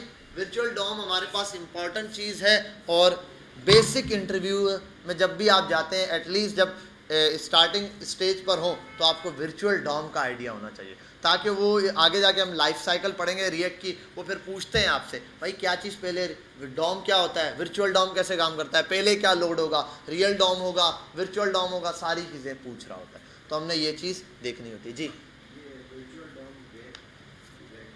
रिएक्ट पे होता है, एंगुलर बना के देता है, ये सारी एंगुलर और रिएक्ट ये हमें वर्चुअल डॉम बना के देते हैं। नॉर्मल बाकी HTML CSS पे वेबसाइट पे आप जो भी बनाते हैं वो तो जाहिर सी बात है लोड होगा। फ्रंट एंड की टेक्नोलॉजी रिएक्ट और एंगुलर ही है जो पेज को रीलोड नहीं करने देती, ठीक है, पेज लोड नहीं होता, और ये लोडिंग ही हमारा टाइम भी बचाती है। और अब देखो एक बात है ना, एक ही पेज है, नॉर्मल तो आप कंप्यूटर में चला रहे हो, फर्क नहीं समझ आता आपको, लेकिन जब आप डेटा कहीं से यूज कर रहे हो, क्या कर रहे हो, कहीं से बैक से यूज कर रहे हो, किसी और वेबसाइट से आप नॉर्मल वेबसाइट चला रहे हो, बैकएंड से डेटा आ रहा है। अब जब आप यहाँ वन टाइम क्लिक करते हो, सिर्फ पैराग्राफ चेंज होना है, रिक्वेस्ट पता है पीछे क्या जाती है, सिर्फ जा रही है रिक्वेस्ट के पैराग्राफ दे दो। लेकिन पहले जब रियल डॉम होता था, क्या होता था, पैराग्राफ चेंज करो, पूरा पेज उठा के ले जाता था, पूरा पेज फेंकता था, बोलता था भाई पैराग्राफ चेंज हो गया, नया पैराग्राफ उठा के पूरा पेज ला के छाप के देता। अब क्या हो गया, पूरा पेज नहीं जाता, जस्ट इतना पार्ट जाता है, जिस चीज पर जो चेंजिंग अप्लाई करनी है वो हिस्सा जाता है। तो इसीलिए आप अक्सर देखते हो कि पहले वाले में क्या होता था, जब आप कोई पेज लोड करते थे, प्रोफाइल पे क्लिक करना है, पूरा पेज लोड होता ना, अगर बीच में इंटरनेट का इशू हो गया, आगे कुछ दिखाई नहीं देता। आज के दौर में क्या होता है, आप वीडियो स्क्रॉल करते रहते हो, नेट चल रहा है, नेट बंद हो गया, सब कुछ नहीं गायब होता, जो वीडियो जहां तक रुकी थी वहां पे जाके रुक जाता है, वो वाला काम चलता रहता है। वीडियो तो वो चीजें डिस्प्ले नहीं होती, बाकी सब कुछ कमेंट्स वाली साइड वो सब आपको वैसे ही नजर आ रहा होता है। तो जो चीज अभी तक वहां से आई नहीं है वो लोडिंग पे रहती है कि भाई अभी वो लोड हो रहा है, अदरवाइज सारा डेटा लोड पड़ा रहता है हमारे पास, ठीक है। अब आते हैं यहाँ पे। अच्छा, और अगर कोई पूछ ले वर्चुअल डॉम का ड्रॉबैक क्या है, सबसे बड़ा ड्रॉबैक ये कि फर्स्ट स्टेप में ये क्या करता है, लोडिंग में टाइम लेता है, लेट पहुंचता है, बस फर्स्ट स्टेप में। जाहिर सी बात है उसने सारे पेजेस कलेक्ट करने, पूरी फाइल कलेक्ट करनी है, लाके यहाँ खड़ा हो गया समझ लो। अब जो मांगता जा रहा है पेज उठा के देता जा रहा है, वो पूरी वेबसाइट समझ लो। अब इसका अगर कोई सॉल्यूशन पूछे, इसका सॉल्यूशन है Next.js। अब उसमें भी है, कोर्स में भी एडमिशन लोगे रिएक्ट सीख लो, काफ़ी है अभी, रिएक्ट में बहुत जॉब है। अच्छा, एक तो हो गया, हमने रियल डॉम देख लिया, वर्चुअल डॉम देख लिया। अब एक और चीज़ के कंपेयर करते हैं, जब भी आप इंटरव्यू के लिए जाते हैं एक चीज़ कंपेयर की जाती है। मतलब ये सारे पॉइंट्स मैंने नोट करके डायरी में लिखे ताकि कोई पॉइंट मिस ना हो आपके इंटरव्यू के हवाले से।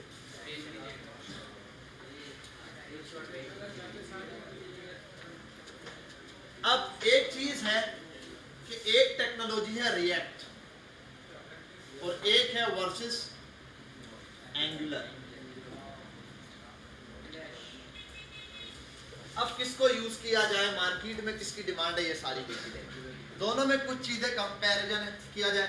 ये काम करती है जावास्क्रिप्ट और ये काम करती है टाइपस्क्रिप्ट। ठीक है, एक टाइपस्क्रिप्ट नाम की भी लैंग्वेज है, थोड़ी सी उसमें चीजें चेंज है। ये प्योर जावास्क्रिप्ट है, ये जावास्क्रिप्ट पर है। इसको सबसे बड़ा बेनिफिट ये है कि कोई भी नया वेब, क्योंकि ये दोनों फ्रंट एंड की वेबसाइट वो है, सॉरी फ्रंट एंड की लैंग्वेज है, दोनों फ्रंट एंड है, दोनों की दोनों क्या है, फ्रंट एंड के लिए। अब एक और चीज कि दोनों ओपन सोर्स, दोनों ओपन, और इसके लिए भी ये भी ओपन सोर्स है, ये भी ओपन सोर्स। ओपन सोर्स मतलब इसको यूज करते हुए आपको कोई पैसा नहीं देना। आप जब लिखते हैं npm स्टार्ट एंटर मारते हैं, एकदम इजी पैसा अकाउंट और बैंक अकाउंट मांगता है आपका। कभी मांगा है?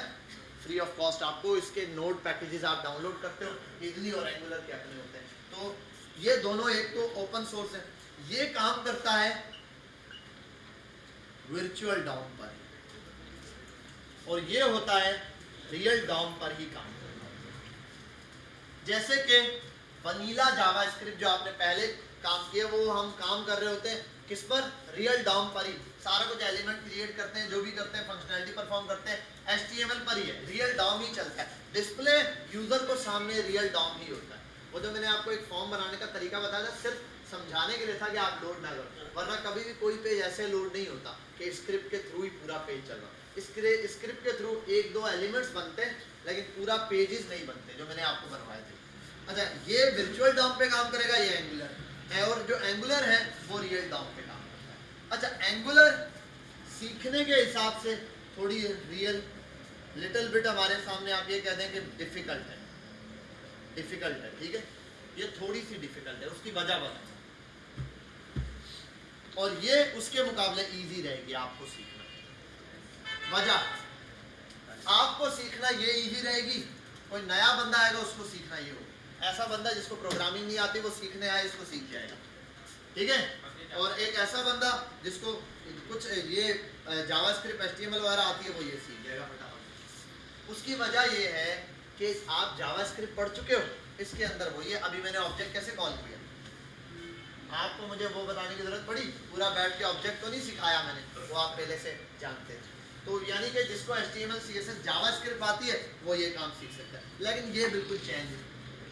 इसके लिए टाइप स्क्रिप्ट है, उसके सिंटैक्स चेंज है, उसकी काफ़ी सारी चीज़ें चेंज है। जब चेंज है तो इसके सीखने में आपको मुश्किलात होगी। लेकिन अगर नया बंदा आता है, वो इसको सीखने आता है, फर्स्ट प्रोग्रामिंग लैंग्वेज उसकी इस पे ग्रिप भी बन सकती है, वो इसको ज़्यादा ईजिली सीख सकता है, ठीक है। अच्छा, अब एक मार्केट लेवल से देखा जाए तो क्या है इसमें, मार्केट लेवल से अगर आपसे पूछता है, ठीक है भाई एंगुलर भी है और रिएक्ट भी है, आज के दौर में अगर आपसे कोई बोले कि कौन सी बेटर है, तो उसका आंसर होना चाहिए रिएक्ट। आपने बोल दिया रिएक्ट, सामने बोलेगा क्यों भाई एंगुलर बेकार है? नहीं, आप बेनिफिट बताओ। सबसे पहली बात, अच्छा ये भी बता दूं, ये है गूगल की और ये है मेटा वालों की, फेसबुक की। रिएक्ट को लॉन्च किया मेटा ने, एंगुलर को लॉन्च किया गूगल ने, ठीक है भाई। ये गूगल की टेक्नोलॉजी के हिसाब से चल रही है और ये रिएक्ट के हिसाब से चल रही है। और ये अब रिएक्ट की सबसे जो बड़ा बेनिफिट है, अच्छा दोनों में एक ही बात है कि दोनों पेज को लोड नहीं करता। ये बात दोनों में है कि भाई जैसे ये लोड नहीं होता नहीं देता ना रिएक्ट, तो ये भी इसी की टक्कर की है कि भाई ये भी पेज को रीलोड नहीं करवाते। तो सर इस पॉइंट का क्या मतलब हुआ वर्चुअल डॉम और रियल डॉम? रियल डॉम के अंदर अब देखो, इसके अंदर देखो ये ऐसे ही काम करती है जैसे मैंने कहा कि आपको पूरा जावास्क्रिप्ट का काम करवाया था स्क्रिप्टिंग में, आपको मैंने HTML के अंदर ही जावास्क्रिप्ट पे पूरा बिना एक पेज से दूसरे पेज पे जाने का तरीका बताया ना रीलोड, लेकिन अब कितना डिफिकल्ट तरीका है, इसके अंदर यही काम हो रहा है लेकिन इसकी लैंग्वेज अब जावास्क्रिप्ट में थोड़ा ज्यादा मुश्किल तरीका से। हाँ रेंडरिंग वगैरह, मेन चीज रेंडरिंग करता है। अच्छा दोनों ही रेंडर यूज करेंगे। रेंडर आपने जावास्क्रिप्ट में नहीं देखा, इसमें देखा। रेंडर का मतलब होता है शो करवाना, तो जावास्क्रिप्ट को शो करवाने के लिए रेंडर की जरूरत नहीं पड़ती है, उसको जरूरत पड़ती है document dot gate element by ID, उसके बाद वो डिस्प्ले में जो चीज डिस्प्ले करानी है उसकी आईडी डिस्प्ले करता है, dot inner HTML dot source आप सेट कर दो, कोई चीज भी सेट करो वो डिस्प्ले में करवा देता है। यहाँ रियल और वर्चुअल डॉम में डिफरेंस ये है कि ये जो वर्चुअल डॉम बनाकर काम कर रहा है वही काम ये रियल डॉम के थ्रू कर रहा है। ठीक है, रियल डॉक्यूमेंट हमारा जो HTML CSS का डॉक्यूमेंट लिखा हुआ है ना उसी पर ये काम करेगा, लेकिन इसके अंदर डिफरेंस हमारे पास ये आएगा कि जब ये रियल डॉम के अंदर लिख रहा है तो इसकी स्क्रिप्टिंग थोड़ी सी डिफिकल्ट है, इसीलिए मैंने यहाँ कहा है कि लिटिल बिट डिफिकल्ट है क्योंकि चीज़ों को समझना। अब अगर यहाँ देखा जाए पैकेज के हिसाब से ये बहुत स्ट्रॉन्ग है, इसके पैकेजेस वीक है। अच्छा रिएक्ट एक फ्रेमवर्क है, सॉरी रिएक्ट एक लाइब्रेरी है, रिएक्ट लाइब्रेरी है, एंगुलर फ्रेमवर्क। एंगुलर के अंदर बनी बनी चीजें आप वो यूज करते हो। देखो मैंने कहा एक तो डिफिकल्ट है, ठीक है, ये टाइप स्क्रिप्ट है, और यहाँ हमने देखा रियल डॉम पे काम करें। अब रियल डॉम पे खुद से बनाना डॉक्यूमेंट डॉट क्रिएट एलिमेंट ये सब लिखना बहुत मुश्किल है, तो ये क्या करता है भाई थोड़ी सी आसानी भी तो करनी है, तो ये कुछ चीजें बनी बनाई दे देता है। ये जो बनी बनाई चीजें देता है ना उसकी वजह से हम कहते हैं कि ये रियल डॉम पे इजिली काम कर सकते हैं। अदरवाइज इसके अंदर पैकेजेस मौजूद हैं जो कि बहुत स्ट्रॉन्ग है। रिएक्ट आपके पास लाइब्रेरी है, इसको तो आप जीरो से देखा नहीं हमने, बिल्कुल खाली करके इस पे ये काम हम जैसे CSS को करते हैं, लेकिन इसके साथ ऐसा नहीं करेंगे, ये ऐसा बूटस्ट्रैप चल रही है। हमें जो मेजर चीजें चाहिए वो हम कॉल करते हैं, इसमें लगाते हैं और काम चला देते हैं। इसकी मार्केट बहुत बड़ी है, रिएक्ट की बहुत बड़ी मार्केट है, जिसकी वजह से फायदा ये होता है कि आपको कोई भी प्रॉब्लम हो उसका सॉल्यूशन मिल जाता है। आपको आज के दौर में देखो जो भी चीज़ आप सीखने लगते हो ना नई लैंग्वेज, उसकी सबसे मेन चीज़ ये देखनी पड़ती है उसकी मार्केट कितनी बड़ी है। अगर मार्केट कम है ना तो प्रॉब्लम ये हो जाती है कि उसका सॉल्यूशन ढूंढना मुश्किल है। आज रिएक्ट का कोई भी प्रॉब्लम हो आप गूगल पे जाके लिखो, यूट्यूब पे लिखो, हज़ारों वीडियोस मिल जाएंगे, लेकिन उसके मुकाबले एंगुलर की पार्टी इतनी ज़्यादा, एंगुलर सीखे हुए इतने ज़्यादा, और यही वजह है आगे जाके। और ये है फेसबुक की, फेसबुक बहुत ज़्यादा अपडेट लाता है। अब Google no doubt search engine है, बहुत स्ट्रॉन्ग सर्च इंजन है, लेकिन टेक्नोलॉजी के मामले में फिर भी गूगल इतनी ज़्यादा अपडेशन नहीं लाता। गूगल की आज तक सर्च इंजन की 10 साल पहले और जो आज देख लो सेम इंजन दिखाता है। कुछ चीज़ों में फ़र्क है क्योंकि उसका मेन काम है डेटा मैनेजमेंट, उसका असल काम डेटा के हवाले से, उसको डेटा एनालिस्ट चाहिए होते हैं, वो डेटा पे काम करता है। उसने एक टेक्नोलॉजी निकाल दी, उसका मेन पर्पज़ ये नहीं। लेकिन रिएक्ट जब से आया है, रिएक्ट अपनी फेसबुक को भी फास्ट करता जा रहा है, उसी के हिसाब से फिर ये टेक्नोलॉजी लाता है और इसमें हद से ज़्यादा अपडेट आती है। आपने देखा नोड के अंदर कितने वर्जन चेंज होते रहते हैं, इतने वर्जन आते हैं, इतने वर्जन हर कुछ। हाँ नोड मेटा का नहीं है ना, मेटा का रिएक्ट है और रिएक्ट नोड ही की तरफ से, नोड जेस रिएक्ट जेस। असल में जो आप रिएक्ट लिख रहे हो ना, ये मैंने कहा ना रिएक्ट या जो आप ये जो जावास्क्रिप्ट लिख रहे हो रिएक्ट के अंदर, भाई ये आपको जावास्क्रिप्ट ब्राउजर के बाहर कोई चीज़ लिखना अलाउ ही नहीं करती। जावास्क्रिप्ट असल बनी सिर्फ ब्राउजर के लिए, लेकिन उसको बाहर चलाने के लिए एक चीज़ ज़रूरत होती है जो कि नोड है, तो ये नोड भी इन्हीं का, ठीक है। अब ये जो ये वाली चीज़ है इसकी वजह से हम कहते हैं कि रिएक्ट आजकल मार्केट में ज़्यादा, और अभी ये जो पिछला चल रहा है 1 से 1.5 महीना, इसके अंदर रिएक्ट की बहुत ज़्यादा बूस्ट आया। लेकिन मसला ये अब ज़्यादातर लोगों को रिएक्ट आ गई है, तो अब स्टार्टिंग पॉइंट ये होता है कि वो जिसको भी जॉब पे रखते हैं, जब अगर बात करूँ 2 साल पहले तो ऐसा था कि भाई आपको रिएक्ट आती है, हाँ क्या आता है रिएक्ट में, HTML का कोड रिएक्ट में लिख लेता हूँ। जैसे आपको मैंने 2-4 क्लासें दी और मैंने कहा अभी आप HTML का कोड लिख सकते हो रिएक्ट में, आ जाओ इंटर्नशिप पे, रख लेते थे। लेकिन अब थोड़ी सी चेंजिंग है, अब मसला ये है कि अब ऐसे काम नहीं चल रहा। अब ये लोग क्या कर रहे हैं कि भाई अब आपने अगर ये काम करना है तो आपको अच्छा खासा रिएक्ट में काम आना चाहिए। ठीक है भाई। अच्छा एक और चीज़ है, हुक्स दोनों में होंगे, इसके अंदर भी स्टेट मैनेजमेंट वगैरह है, हम आगे देखेंगे क्या इसके अंदर भी है। ये इतना खास इंपॉर्टेंट पॉइंट अभी नहीं है क्योंकि अभी आपको पता ही नहीं है, जिस चीज़ का उसको बताना फालतू है। तो इसके अंदर स्टेट मैनेजमेंट दोनों में ही है, दोनों एक टक्कर की हैं, लेकिन बस ये कि रिएक्ट थोड़ी ज़्यादा अपडेट रहती है, रिएक्ट की मार्केट में जॉब ज़्यादा है, उसकी वजह से इसके सॉल्यूशन ज़्यादा मिल जाते हैं, इसके वास्ट बहुत ज़्यादा वास्ट एरिया है इसका, आप समझ लो हद से ज़्यादा इसमें जो है ना अब काम हुआ है। अच्छा अब हम यहाँ आते हैं, हमने रिएक्ट वर्सेस एंगुलर देख लिया, इंट्रोडक्शन है हमारे पास कंपोनेंट्स का। अब हमने कंपोनेंट्स देखने, अब ये कंपोनेंट क्या होते हैं क्या वन टाइम, देखो रिएक्ट भी वन, देखो जिस चीज को चेंज होना है ना वो तो लोड होके ही आएगी। एक पैराग्राफ लिखा हुआ है पी, उसके अंदर कुछ लिखा हुआ है, अब मसला ये है कि कुछ भी हो जाए, पैराग्राफ को अगर चेंज होना तो पैराग्राफ को तो रीलोड होना पड़ेगा, पूरे डॉक्यूमेंट को नहीं रीलोड होना, लेकिन पैराग्राफ को रीलोड होना पड़ेगा। भाई ऐसा तो नहीं है ना कि पैराग्राफ अपनी जगह पे ही आंखों के सामने से चेंज हो जाए, नहीं, पैराग्राफ को रीलोड होना पड़ेगा। तो जिस चीज़ को रीलोड होना है वो चीज़ रीलोड होगी, वो कंपोनेंट की शक्ल में होती है, दोनों में यही काम होता है। अच्छा अब यहाँ आते हैं और अभी हम थोड़ा सा कंपोनेंट्स के हवाले से चीज़ें देखेंगे। इंपोर्ट एक्सपोर्ट समझ आ गई सबको, क्लियर है, ये बहुत इंपॉर्टेंट पार्ट है हमारा। अब मैं इंडेक्स में आता हूँ, यहाँ मैं कभी भी ऐसे काम नहीं करूँगा, ठीक है, मैं जब भी काम करूँगा तो कंपोनेंट्स की शक्ल में करूँगा। किसकी शक्ल में कर रहा हूँ काम? कंपोनेंट्स की शक्ल में। चलो मैं रैप कर देता हूं इसको, खाली इसके अंदर कंपोनेंट्स आपको ला के दिखाता हूं लाइन बाय लाइन। अब जो कंपोनेंट्स है मेरे पास, असल में कंपोनेंट क्या होता है? एक पीस ऑफ कोड होता है। क्या होता है? Piece of code. ये पीस ऑफ कोड किस चीज का होता है भाई? एक सिंपल सा जावास्क्रिप्ट का आपने कोड लिखा हुआ है, JSX का, जिसको आपने सेव किया हुआ है। इसकी सबसे बड़ी बात यह है कि ये रीयूजेबल है। क्या है?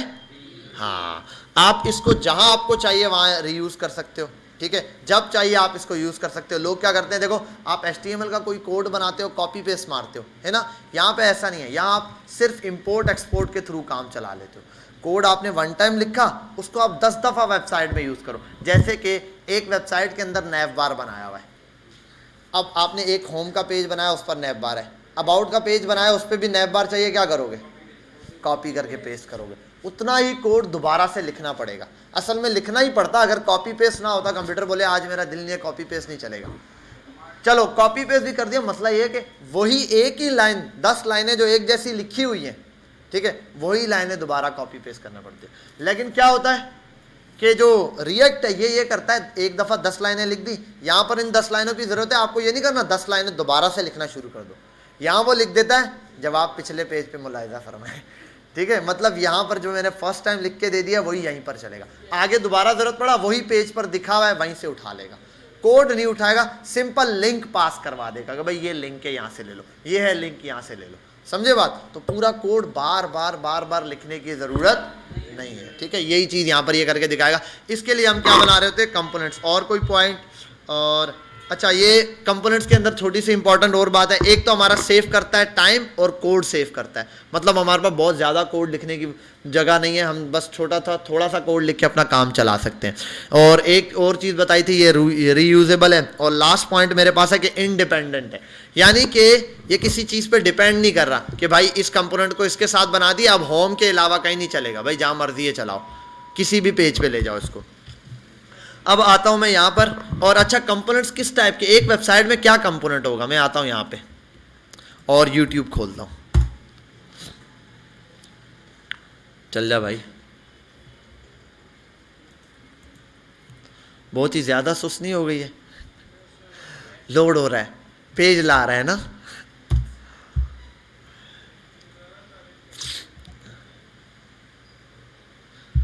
बस इसीलिए अब मैं Next.js सीख रहा हूँ।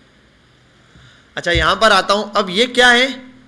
ये एक कंपोनेंट होगा, हेडर एक कंपोनेंट हो गया, ये अब ये हेडर में ये साइड बार एक कंपोनेंट है वो होगा मेरे पास, फुटर एक कंपोनेंट होगा, कार्ड्स का अलग कंपोनेंट होगा, ठीक है, जितनी चीज़ें ये कार्ड्स हैं इनका अलग कंपोनेंट होगा, हर एक चीज़ का अलग अलग मेरे पास कंपोनेंट बना हुआ होगा, ठीक है। ये भी कंपोनेंट, एक हेडर कंपोनेंट, मल्टीपल एग्जांपल दिया है, जैसे मैंने मैन इंपॉर्टेंट हमारे पास कमेंट होगा, इसी तरीके से एक कंपोनेंट्स हमारे पास कार्ड के हो सकते हैं, हमारे पास मैंने इमेजेस का यूज़ किया, इमेजेस का अलग कंपोनेंट बना सकता हूँ भाई, उसमें सारी इमेजेस होंगी मेरी, ठीक है। तो कंपोनेंट्स की छोटे छोटे हिस्सों की शक्ल में हम काम कर रहे होते हैं। इससे हमारा कोड क्या रहता है, बिल्कुल कंसाइज सा रहता है। किसी भी मुझे जाना है पेज पर प्रॉब्लम नहीं है, अरे इसका नैब बार ये पड़ा हुआ है, इसकी ये चीज़ ये पड़ी हुई, इसकी ये चीज़ ये पड़ी, मुझे अलग से कुछ करने की ज़रूरत नहीं है।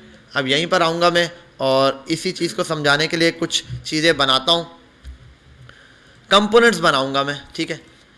अब ये जो कंपोनेंट आपने बनाने होते हैं, ठीक है, पहला कंपोनेंट जो मेन कंपोनेंट बनाऊँगा मैं, पहले आपको एक कंपोनेंट दिखाता हूँ माई ऐप नाम का। क्या? माई ऐप नाम का।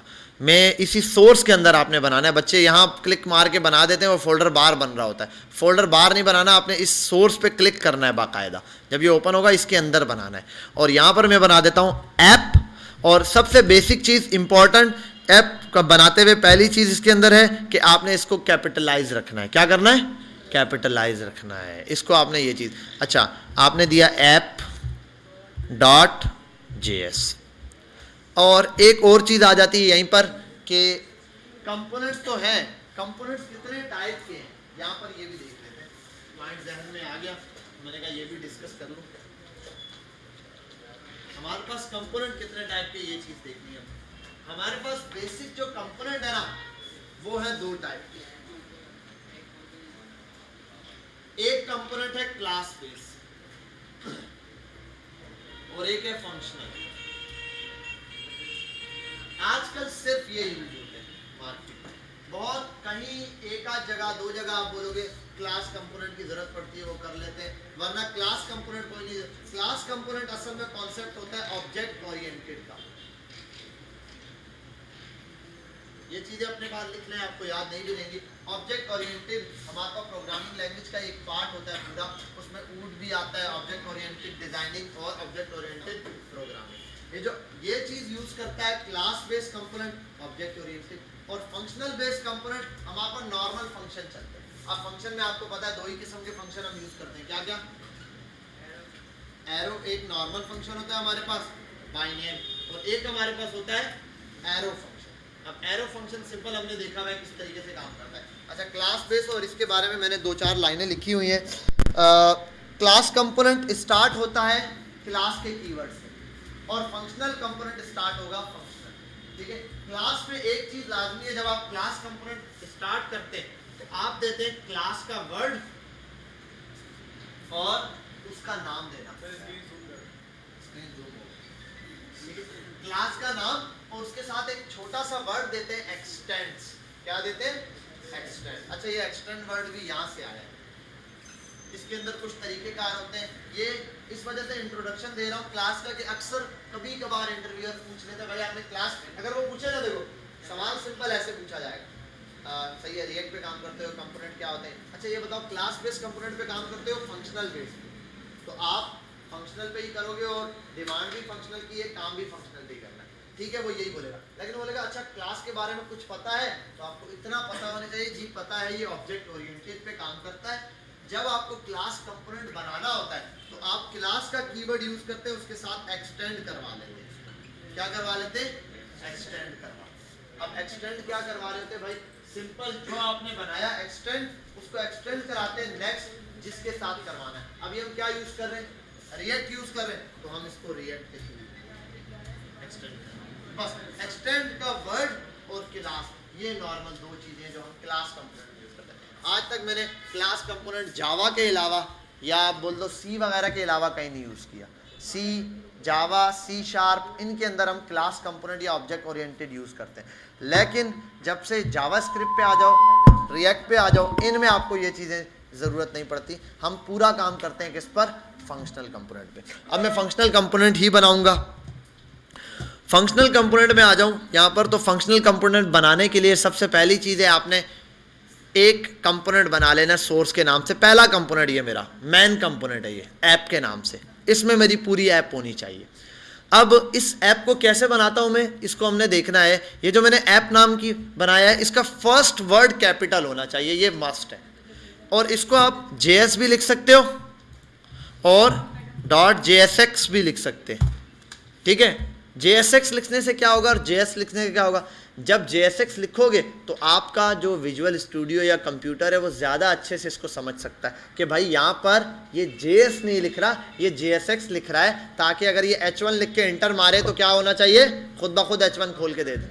वरना जावा स्क्रिप्ट के JS में जाके आप H1 लिख के इंटर मारोगे, H1 कभी भी टैग नहीं ओपन होने वाला, लेकिन JSX में ये काम हो जाएगा। उसके लिए आपको एक चीज़ की ज़रूरत होती है, वो है स्निपेट्स। क्या होते हैं स्निपेट्स? मैंने लास्ट टाइम पता नहीं बताया था, या आप यहाँ जाओगे एक्सटेंशन पे और यहाँ जाने के बाद ES6 के नाम से, ES7 के नाम से, वर्जन चेंज होते रहते हैं, ES7 के नाम से ये स्निपेट्स हैं, ये आपने इंस्टॉल कर लेना है अपने पास। इससे फ़ायदा क्या होगा, आपने जब भी JSX के नाम से फाइल बनाइए, इंटर मारोगे H1 लिख के टैग बन के आ जाएगा, ठीक है। वरना आपको टैग मैनुअली बनाना पड़ेगा हर दफ़ा। टैग ओपन करो, H1 लिखो, क्लोज करो, फिर क्लोजिंग टैग आ जाएगा। अच्छा, अब यहाँ पर आता हूँ और मैन फाइल बना दी। सिंपल है, पहला काम है आपने इंपोर्ट करना है। क्या चीज़ इंपोर्ट करनी है भाई? रिएक्ट को इंपोर्ट करना है फ्रॉम रिएक्ट, क्योंकि मैं जो भी चीज़ बनाऊंगा जाहिर सी बात है वो रिटर्न हो रही होगी, रिटर्न होने के बाद रेंडर भी होगी, तो इसलिए इसको मैंने रिएक्ट के थ्रू इंपोर्ट करवाना है। दूसरी चीज़, अब फंक्शन बनाना है। फंक्शन दोनों किस्म के बना सकता हूँ, एरो भी और ये भी। पहली चीज़ आता हूँ फंक्शन पे। फंक्शन का कीवर्ड दिया। अगर क्लास बनानी होती ना, क्लास और कंपोनेंट, क्लास कंपोनेंट ऐसे बनाते हैं एक्सटेंड्स करके, ठीक है। एक्सटेंड है या एक्सटेंड्स है? एक्सटेंड है शायद, एक्सटेंड, फिर रिएक्ट का आगे नाम देते हैं रिएक्ट, फिर आगे जाके इसको चलाते हैं, ठीक है। हम फंक्शन का बनाएंगे सिंपल। आपने फंक्शन बनाया, फंक्शन के कीवर्ड, उसके बाद फंक्शन का नाम। अब फंक्शन का नाम मैंने दिया ऐप, तो ऐप नाम पास कर दिया और ये फंक्शन ओपन। ऐसे ही होता है, सेम काम यहाँ पर, ये मेरे पास फंक्शन आ गया। अच्छा, अब ऐसा नहीं कि इस फंक्शन में कुछ भी फटाफट से लिख दूँ, ये फंक्शन लाजमी कोई चीज़ रिटर्न करना चाहिए। क्या करना चाहिए? रिटर्न करेगा लाजमी। मैं आ जाता हूँ रिटर्न, रिटर्न, और मैंने ये ब्रैकेट ओपन कर लिया, सॉरी, ये रिटर्न पास किया। जैसे ही अब ये एरर देना शुरू कर दिया इसने एक छोटा सा। इसको सॉल्व करने के लिए मुझे इसको रैप करना पड़ेगा। क्या करना पड़ेगा? रैप। ऐसे मैंने इसको रैप किया, अब देखो ख़त्म हो गया। अब मैं यहाँ पर जो चीज़ लिखनी है मैं लिख सकता हूँ। मैं लिख दूँ यहाँ पर H1 और इंटर। देखो ये JSX में बनाया है और स्निपेट इंस्टॉल किया, इसलिए H1 चल रहा है, जबकि यहाँ पर इंडेक्स की फाइल में नहीं चल रहा था। इंडेक्स को इंडेक्स JS ही बनाना, .js, क्योंकि रेंडर होती है JS के नाम से, JSX नहीं रेंडर होगी, ठीक है। आपने इसको JS ही बनाना है, बाकी फाइल्स को आप JSX बना दोगे। यहाँ पर आने के बाद यहाँ लिख देता हूँ this is app component. App components हो गए, ये बात हमें आ गई समझ के मैंने ये बना दिया, दिस इज ऐप कंपोनेंट। यहाँ आता हूँ मैं और यहाँ आप इसको चलाना है, तो अब ये जो चीज़ यहाँ पर चलानी है, मेन चीज़ ऐप जो मेरी रन होगी वो यहाँ पे रन होगी। किस में रन होगी? यहाँ पे रन होगी। अब मैं यहाँ पर आ जाऊँ और अगर ऐसे लिखने लगूँ भाई APP ऐप और ये करके ये कर दूँ, कुछ भी नहीं आ रहा। मसला ये है कि मैंने यहाँ पे और बिलफर ये ऐसे कर ही दिया। यहाँ पर आता हूँ और ये ऐप को रन किया, यहाँ आता हूँ, एरर दे रहे हैं, ऐप इज़ नॉट डिफाइंड, पहला वर्ड। हाँ, पहली चीज़ कि मुझे एक्सपोर्ट ही नहीं किया इसको, तो कैसे चलेगा? तो मुझे यहाँ आना है और एक्सपोर्ट कर देना है, एक्सपोर्ट। और ये ऐप मैन ऐप है, इसको डिफ़ॉल्ट आप चलाओगे ऐप, और यहाँ ये मत करना। इसका मतलब होता है फंक्शन कॉल कर दो, यहाँ फंक्शन पास करना है। एक्सपोर्ट में पास कर दिया उठा के आगे, ये सेव किया और यहाँ आने के बाद यहाँ पर ये लिख दिया, लेकिन इंपोर्ट कराना है। तो आप इंपोर्ट पर आ जाओ, import app from ./app, save करते हैं और यहाँ पे दिस इज ऐप कंपोनेंट। ठीक है भाई, बात समझ आई? अब आप इस इंडेक्स के अंदर सिर्फ एक ऐप हमारी चलती है और कुछ नहीं चलाते, सिर्फ हमारी मैन ऐप चलती है। मैन ऐप चल गई, इसके अंदर बंद कर दो। अब जो काम करना है यहाँ करो, ऐप के अंदर करो। ऐप हमारा मैन फाइल है, इसके अंदर जो भी चीज़ बनानी है मैंने इसके अंदर बनाता जाऊंगा, इसी के अंदर काम करूंगा। अच्छा, यही चीज़, यही ऐप को मैं दूसरा काम ये कर सकता हूँ, मुझे एक H1 ही बनाना था, मैं इसको ऐसे नहीं बनाता, मैं बोल देता कॉन्स्ट ऐप, हाँ JSX वाली फाइल है, const app is equals to this arrow, और यहाँ पर रिटर्न कर देता हूँ H1,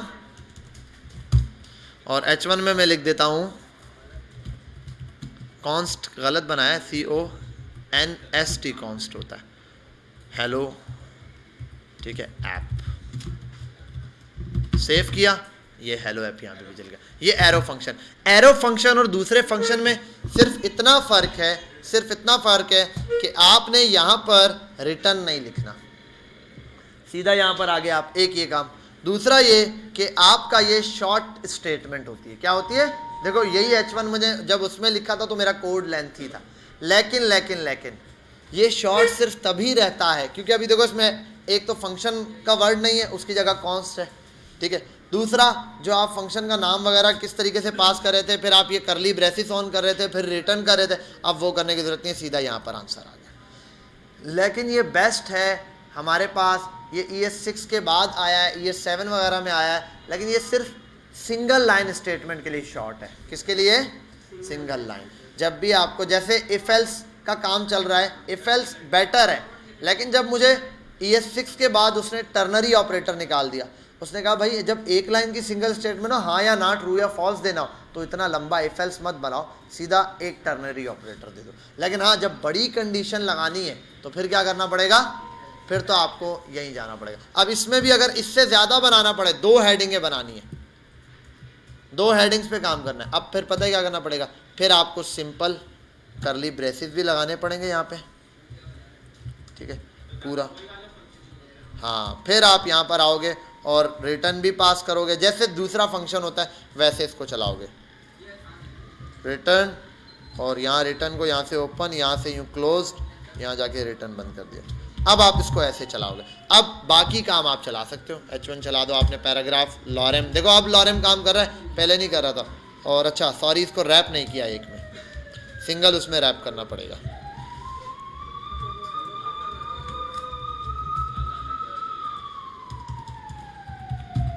लॉरेम पास कर दिया मैंने और ये ऐसे चल गया। यहाँ तक बात समझ आ गई, क्लियर है। यहाँ पहले स्टॉप करूँगा, यहाँ तक सब बना दो, फिर मैं नेस्टेड कंपोनेंट बनाना बताऊँगा कि आपने अपनी, फिर आपका एक टास्क भी है कि आपने पूरी वेबसाइट अपनी, जो भी आपके पास एक वेबसाइट है जो आप बना रहे हो, सिंगल एक लैंडिंग पेज, उसको आपने कंपोनेंट्स में तोड़ के बनाना है, ठीक है। यहाँ स्टॉप करता हूँ, आप ये यहाँ तक सारा काम कर लें।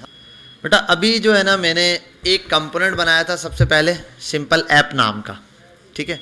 उस ऐप कंपोनेंट को मैं यहाँ इंडेक्स के अंदर ले आया। अच्छा, ये जो मैंने इस कंपोनेंट को यहाँ कॉल किया, ये कंपोनेंट क्या है, ये क्या है, फंक्शन है। और इसको मैंने लिखा कैसे, किसी बच्चे ने ये नहीं पूछा सर आपने जब पहले काम लिखा था उसको ऐसे लिख रहे थे सर आप, ऐप, उसको तो आप ऐसे लिख रहे थे सर, और देखो डिस्प्ले में कुछ भी नहीं आ रहा, इसको सर आप ऐसे कर रहे हैं, या इसको ऐसे कर दूं, ठीक है, इसको मैंने ऐसे लिखा था। अब ये ऐसे लिख दिया ऐप, क्योंकि फंक्शन को यहाँ कॉल किया ना मैंने, फंक्शन ऐसे चला दिया, लेकिन ये क्या था, ये क्या था, ये समझ नहीं आई ना ये चीज़। इसको कहते हैं किसी कंपोनेंट को, JS के यानी कि कोई भी फंक्शन, आप कंपोनेंट, मैंने आपको कंपोनेंट की बात करूंगा, आप समझ जाओ, क्लास बेस्ड कंपोनेंट हो या फिर फंक्शनल हो, कोई भी कंपोनेंट हो जो आपने इंपोर्ट कर लिया, एक्सपोर्ट करके इंपोर्ट कर लिया, बुला लिया यहाँ पे, अब इसको आप यूज कर सकते हो ऐसे, ये एज अ एलिमेंट यूज हो रहा है। कैसे, एज अ एलिमेंट। अच्छा, इसको ऐसे भी लिख सकते हैं, देखो बाय डिफॉल्ट ये क्लोजिंग और ओपनिंग टैग दे रहा है, तब भी चलेगा। लेकिन प्रेफरेबल ये है कि भाई हम जानते हैं ऐसे टैग जिनके अंदर कुछ भी नहीं लिखना होता, पहले से लिखा हुआ होता है। मैं अगर यहाँ कुछ ऐसे लिख दूं, क्या करूं, कुछ भी नहीं है, क्योंकि उनके अंदर कुछ नहीं लिखना, वो खुद कुछ डिस्प्ले कराएंगे। ये ऐप, तो उसको क्लोजिंग क्या बोलते हैं हम, सेल्फ क्लोजिंग टैग। तो सेल्फ क्लोजिंग के लिए इसको हटा दो, सिंपली यहाँ आकर डैश लगा दो, ये सेल्फ क्लोजिंग बन गया। अब ये खुद डिस्प्ले करवाएगा। अब यही काम असल में जब आप BR लगाते हो उसके पीछे हुआ होता है, उसके अंदर एक टैग या एक फंक्शन पहले से बनाया होता है, जो जब आप कॉल करते हो एज अ एलिमेंट वर्क कर रहा होता है। बात समझ आ गई। HTML के अंदर जब हम ये जावा, रिएक्ट के अंदर जब हम रेंडर करवा रहे होंगे फंक्शन को ऐसे, तो हमें उसको एज अ एलिमेंट पास करना है। एक कंपोनेंट बनाएंगे, कंपोनेंट का मतलब या तो फंक्शनल बेस या तो क्लास बेस। कंपोनेंट बन गया, उसको आपने एक्सपोर्ट कराना है, एक्सपोर्ट के बाद उसको इंपोर्ट कराना है नई फाइल के अंदर। अजान हो रही है, स्टॉप करते हैं। ठीक है भाई, हम बैक आ गए। तो हमने देख लिया, एक तो हमने फंक्शनल बेस्ड कंपोनेंट बनाया, उस कंपोनेंट को इंपोर्ट किया, मैन ऐप के अंदर ले आए। अब इस ऐप के अंदर हम उसी पर काम कर रहे हैं। जैसे कि हमने देखा है भाई, ये हमारे पास मैन है, और हमने देखा उसको हम एज अ HTML एलिमेंट भी पास कर सकते हैं या फिर एज अ फंक्शन कॉल भी कर सकते हैं। तो HTML एलिमेंट कॉल करना, बुलाना यहाँ पर वो ज़्यादा प्रेफरेबल है इसके मुकाबले कि आप इसको इस तरीके से जैसे मैंने लिख के बताया, ऐसे करके ऐप लिख कर और उसको फंक्शन को कॉल करें। ठीक है भाई, ये तरीका भी है और वो भी, लेकिन हमने जब रिएक्ट में आ गए तो हमें इसको ऐसे ही कॉल करना है। और एक और चीज़ ये भी है कि रिएक्ट ऑटो डिटेक्ट भी कर लेती है। मैंने इसको ऐसे सेव किया, नॉर्मल देखा कुछ भी डिस्प्ले में नहीं है। मैं यहाँ पर आया और इस एलिमेंट के लिए मैंने किया ऐप, तो उसने ऐप खुद दे दिया। टैब दबाऊंगा, इंपोर्ट ऊपर खुद हो गया, ऑटोमेटिक इंपोर्ट कर लेगा। जहां पर वो मौजूद है उस फोल्डर के अंदर, वो उसको ढूंढ कर ये काम कर लेगा। बात समझ आ गई? क्लियर है? अब एक फोल्डर स्ट्रक्चर जो चल रहा है उसके हिसाब से हम नेक्स्ट चीज़ें देखते हैं। अब मैं बिलफर्ज चाहता हूँ, ये तो हो गया हेलो, ठीक है, हेलो, और ये मेरा हेडर वाला पार्ट है या कुछ भी है। मैं चाहता हूँ अभी कुछ और चीज़ें डिस्प्ले करवाना। क्या चाहता हूँ? कुछ और। अच्छा, अब यहाँ पर भी मैं लिखूँगा, बहुत अलग काम है। मुझे डिव बनाना है बिलफर्ज, मैं आता हूँ यहाँ पे एक फटाफट से एक डिव बना लेता हूँ। डिव बनाया, ठीक है, और इस डिव के अंदर मैं थोड़ा सा काम करूँगा, जैसे नॉर्मली कर रहे होते हैं। मैं लिख देता हूँ दिस इज़ नैव बार। नैव बार बना दिया ऐसे।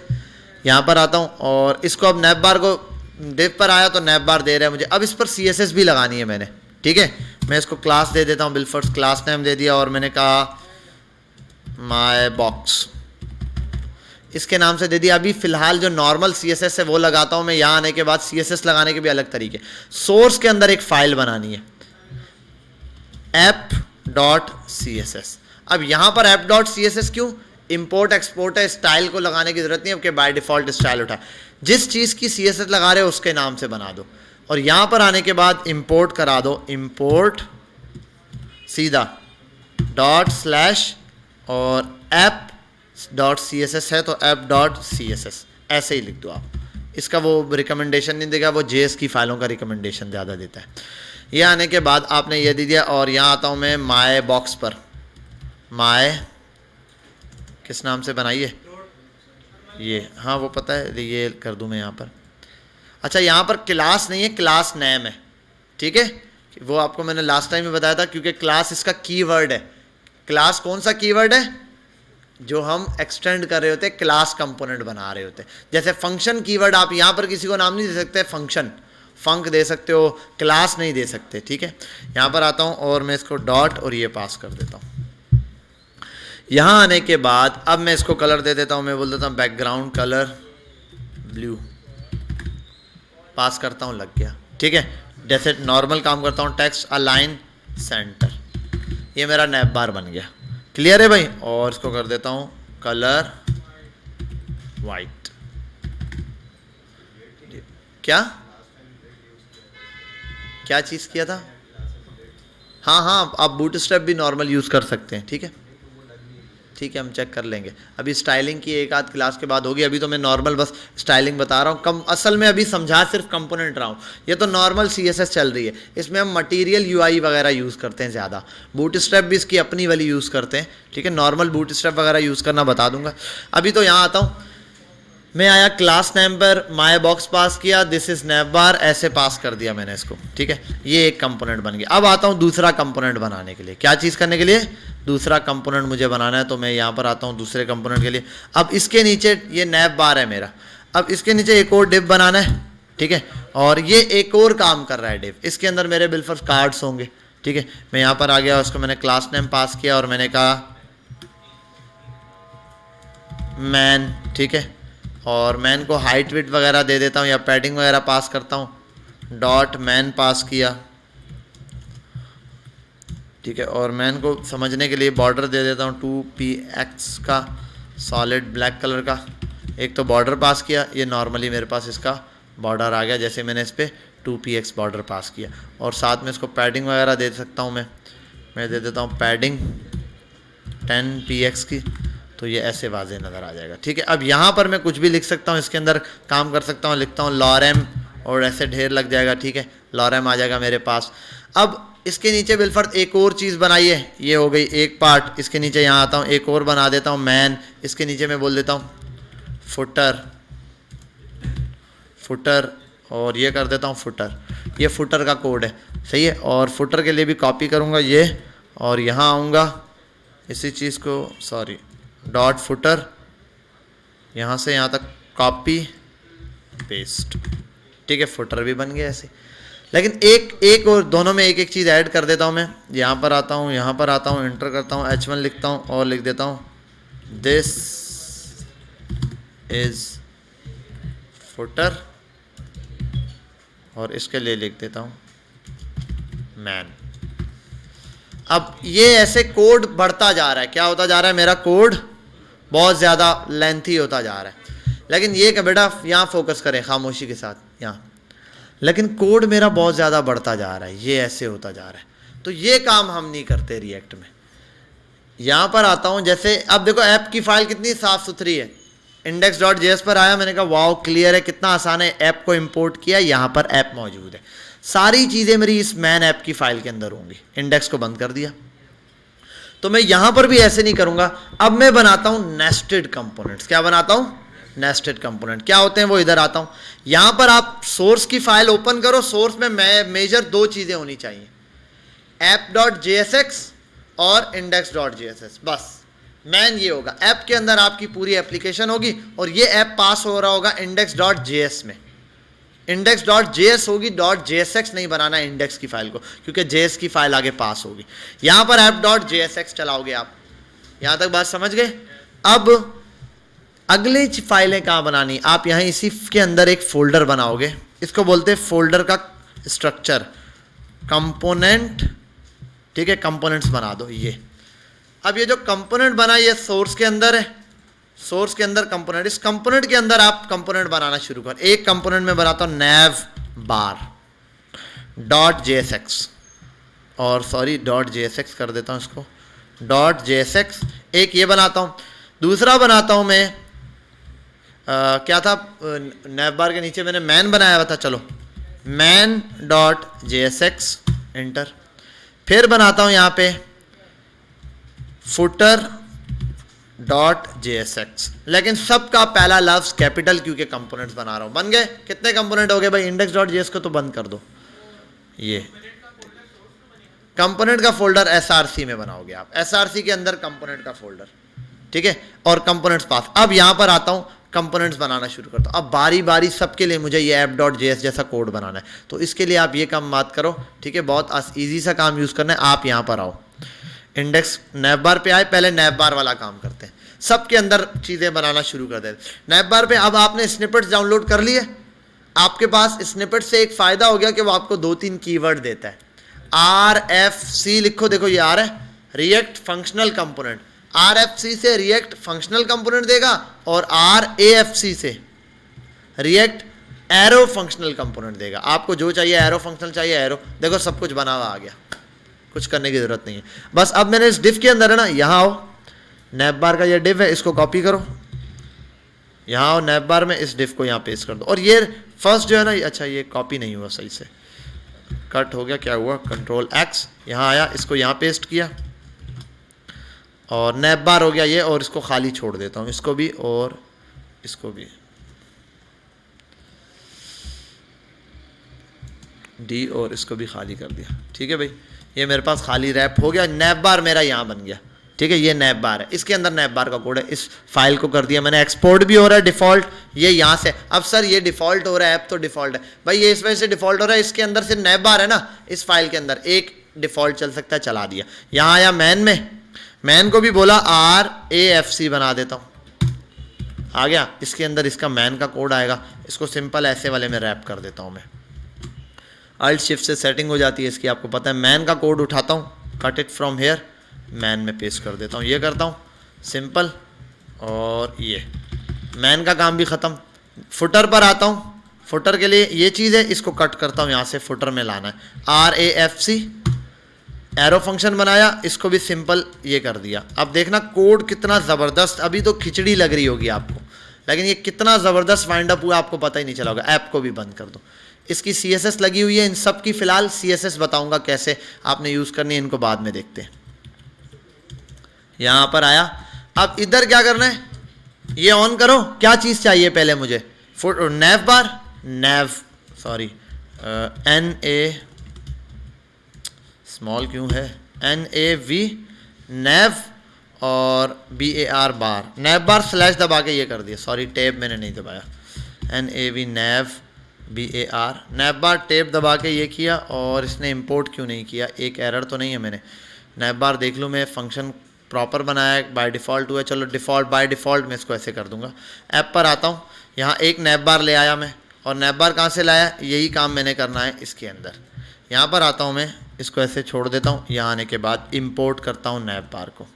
इंपोर्ट वेरिएबल का नाम देना पड़ेगा, जो भी आप नाम दे दो, मैं बोलता हूँ नैव, माई नैव भी दे सकता हूँ, नैव बार भी दे सकता हूँ, नैव बार फ्रॉम, ये दबाया डॉट, सही है, और स्लैश कंपोनेंट्स, और स्लैश दबा के कंपोनेंट के अंदर क्या है, नैव बार। सेम चीज़ को कॉपी किया 3 बार, यहाँ पर क्या है मैन, मैन आया, और यहाँ पर भी क्या होगा, सॉरी मैन, और यहाँ पर क्या चीज़ लानी है, MAIN मैन, ये फाइल नेम है, फाइल नेम मैन है तो यही देना है। और यहाँ आने के बाद आपको इसके लिए करना है क्या, फुटर, और यहाँ पर भी आ जाओ, लिख दो फुटर, ये नैव बार आ गया। उसके बाद कौन सा कंपोनेंट है, मैन स्लैश बन, और उसके बाद फुटर स्लैश बन। अब देखते हैं हम, हमारे पास कोई एरर तो नहीं आ रहा, प्रॉपर ऑर्गेनाइज फॉर्म में आ गया। अब देखो इस कोड स्ट्रक्चर को समझते हैं, ये यहाँ पर आया, पब्लिक का फोल्डर है, सोर्स का फोल्डर है। पब्लिक में तो इंडेक्स की फाइल चल रही है, इसके अंदर डिस्प्ले जो आ रहा है, इसके अंदर जो डिस्प्ले आ रहा है वो कहाँ से आ रहा है, वो आ रहा है इंडेक्स की फाइल में। अच्छा, इंडेक्स में जाके देखा, इंडेक्स में कहाँ पर डेटा आ रहा है, कहाँ से आ रहा है, ऐप से आ रहा है। इंडेक्स की फाइल को बंद किया, ऐप में चला गया। ऐप में जो डेटा आ रहा है वो एक नैव बार है, एक मैन है और एक फुटर है। अब नैव बार का कोड देखना है, कोई परेशानी नहीं है, नैव बार पे क्लिक मारो, कंपोनेंट में जाके कहाँ से आ रहा है वो हमें यहाँ से पता चल गया था। जैसे यहाँ पर आया ऐप कि भाई ये कंपोनेंट के अंदर से नैव बार आ रहा है मेरे पास, और यहाँ जाना है, नैव बार पर आया, कंपोनेंट के फोल्डर में आके नैव बार पर आया, नैव बार मिल गया मुझे। ठीक है भाई, अब इस नैव बार के अंदर देखो, नैव बार पूरा कोड नैव बार का होगा, यहाँ सिर्फ एक नैव बार का अलग से कंपोनेंट बन गया। ठीक है, इसको देख लिया, इसमें कोई एरर है तो मिल गया। मैन पर आया, सिर्फ मैन का कोड है, अब कोड मिक्स नहीं होगा, इसमें सिर्फ मैन का कोड होगा। यहाँ पर आया, और यही नहीं, ये अब ये वाले कौन से कंपोनेंट्स हैं, ये ऐप पर अगर आ जाऊं तो ये नेस्टेड कंपोनेंट्स है, फुटर, मैन और नैव बार। ठीक है, क्योंकि ऐप मैन फंक्शन कौन है मेरे पास, इंडेक्स है, index.js के अंदर पहला फंक्शनल कंपोनेंट आ रहा है ऐप, ऐप के अंदर अपने कंपोनेंट है। और आगे जाके जब मैन के अंदर कार्ड्स रेंडर करवाते हैं, कार्ड के अलग फंक्शनल बनते हैं।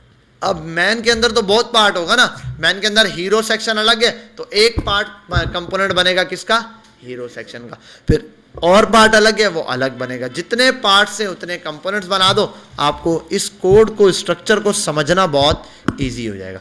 बेटा यहाँ तक बात क्लियर हुई, समझ आई? देखो कितना ऑर्गेनाइज फॉर्म है। क्या हुआ? हाँ हाँ, प्रैक्टिस करोगे, 2 मिनट रुक जाओ जी। हाँ, ये भी बताता हूँ। यहाँ पर आप आए, अभी एक काम करते, थोड़ी सी यहाँ तक समझ आ गया ना सबको?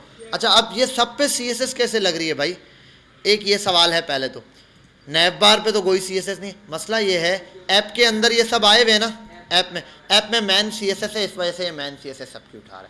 लेकिन हमने जब CSS लगानी होती है सबके लिए, यहाँ कंपोनेंट्स के अंदर कंपोनेंट के CSS होते हैं। फुटर डॉट CSS, फुटर की CSS वहाँ लगेगी, और फुटर के अंदर फिर इसको इंपोर्ट करवाना पड़ेगा। कैसे? इंपोर्ट, ठीक है, फिर यहाँ आने के बाद स्लैश डॉट स्लैश लगा के आप उसको जो है, जैसे मैन और फुटर आ रहा है, यहाँ आप लिखेंगे फुटर डॉट। अच्छा, रिकमेंड नहीं करता CSS की फाइल को, कभी कभार कर भी देता है लेकिन ज़्यादातर नहीं करता CSS की फाइल। अब आप फुटर डॉट CSS बना लो, और उसके अच्छा, अब ज़रूरी नहीं है सर फुटर के ही नाम से बनाना, जो मर्जी है बनाओ, लेकिन फुटर की CSS और फुटर की इंडेक्स साथ पड़ी रहेगी, उसकी CSS और उसकी, अब सब चीज़ें ऑर्गेनाइज फॉर्म में रहेंगी, आपको कोड समझने में ईजी रहेगा जी।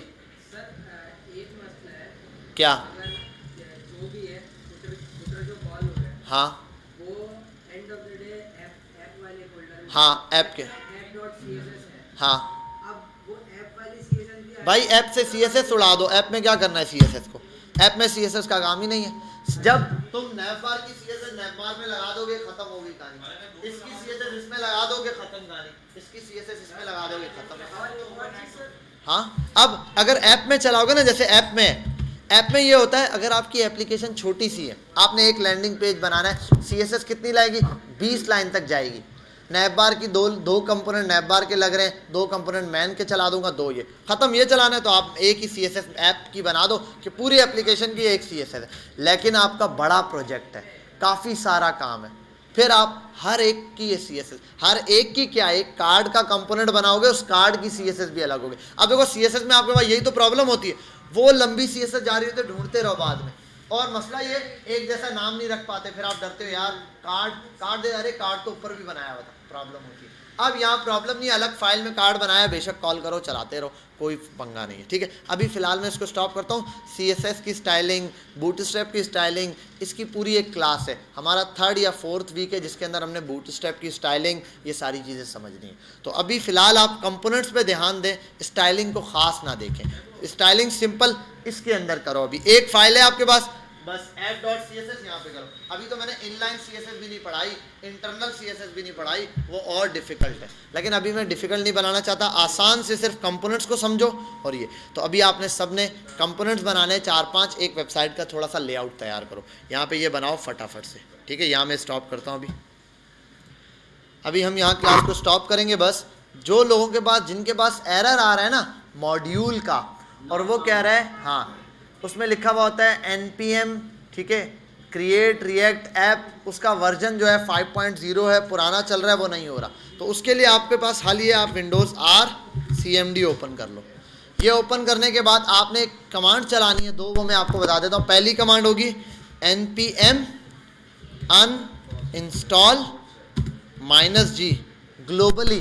क्या ग्लोबली आप अनइंस्टॉल कर दो, किसको, क्रिएट रिएक्ट ऐप को। आप इसको इंटर मारोगे, आपको वो बता देगा कि आपकी वो जो एप्लीकेशन है वो अनइंस्टॉल हो गई है। एप्लीकेशन नहीं, सॉरी, क्रिएट रिएक्ट ऐप का जो मॉड्यूल है, किसके अंदर, नोड मॉड्यूल के अंदर, वो अनइंस्टॉल हो गया। ये अनइंस्टॉल हो गया, नेक्स्ट काम है अब उसको दोबारा इंस्टॉल करो। अब जब दोबारा इंस्टॉल होगा, आपके पास जो वर्जन है वो अपने हिसाब से इंस्टॉल कर लेगा। वो क्या है, आप सीधा लिखो npm i का मतलब इंस्टॉल। इंस्टॉल के लिए पूरा वर्ड लिखने की जरूरत नहीं है, इंस्टॉल लिखोगे तब भी चल जाएगा।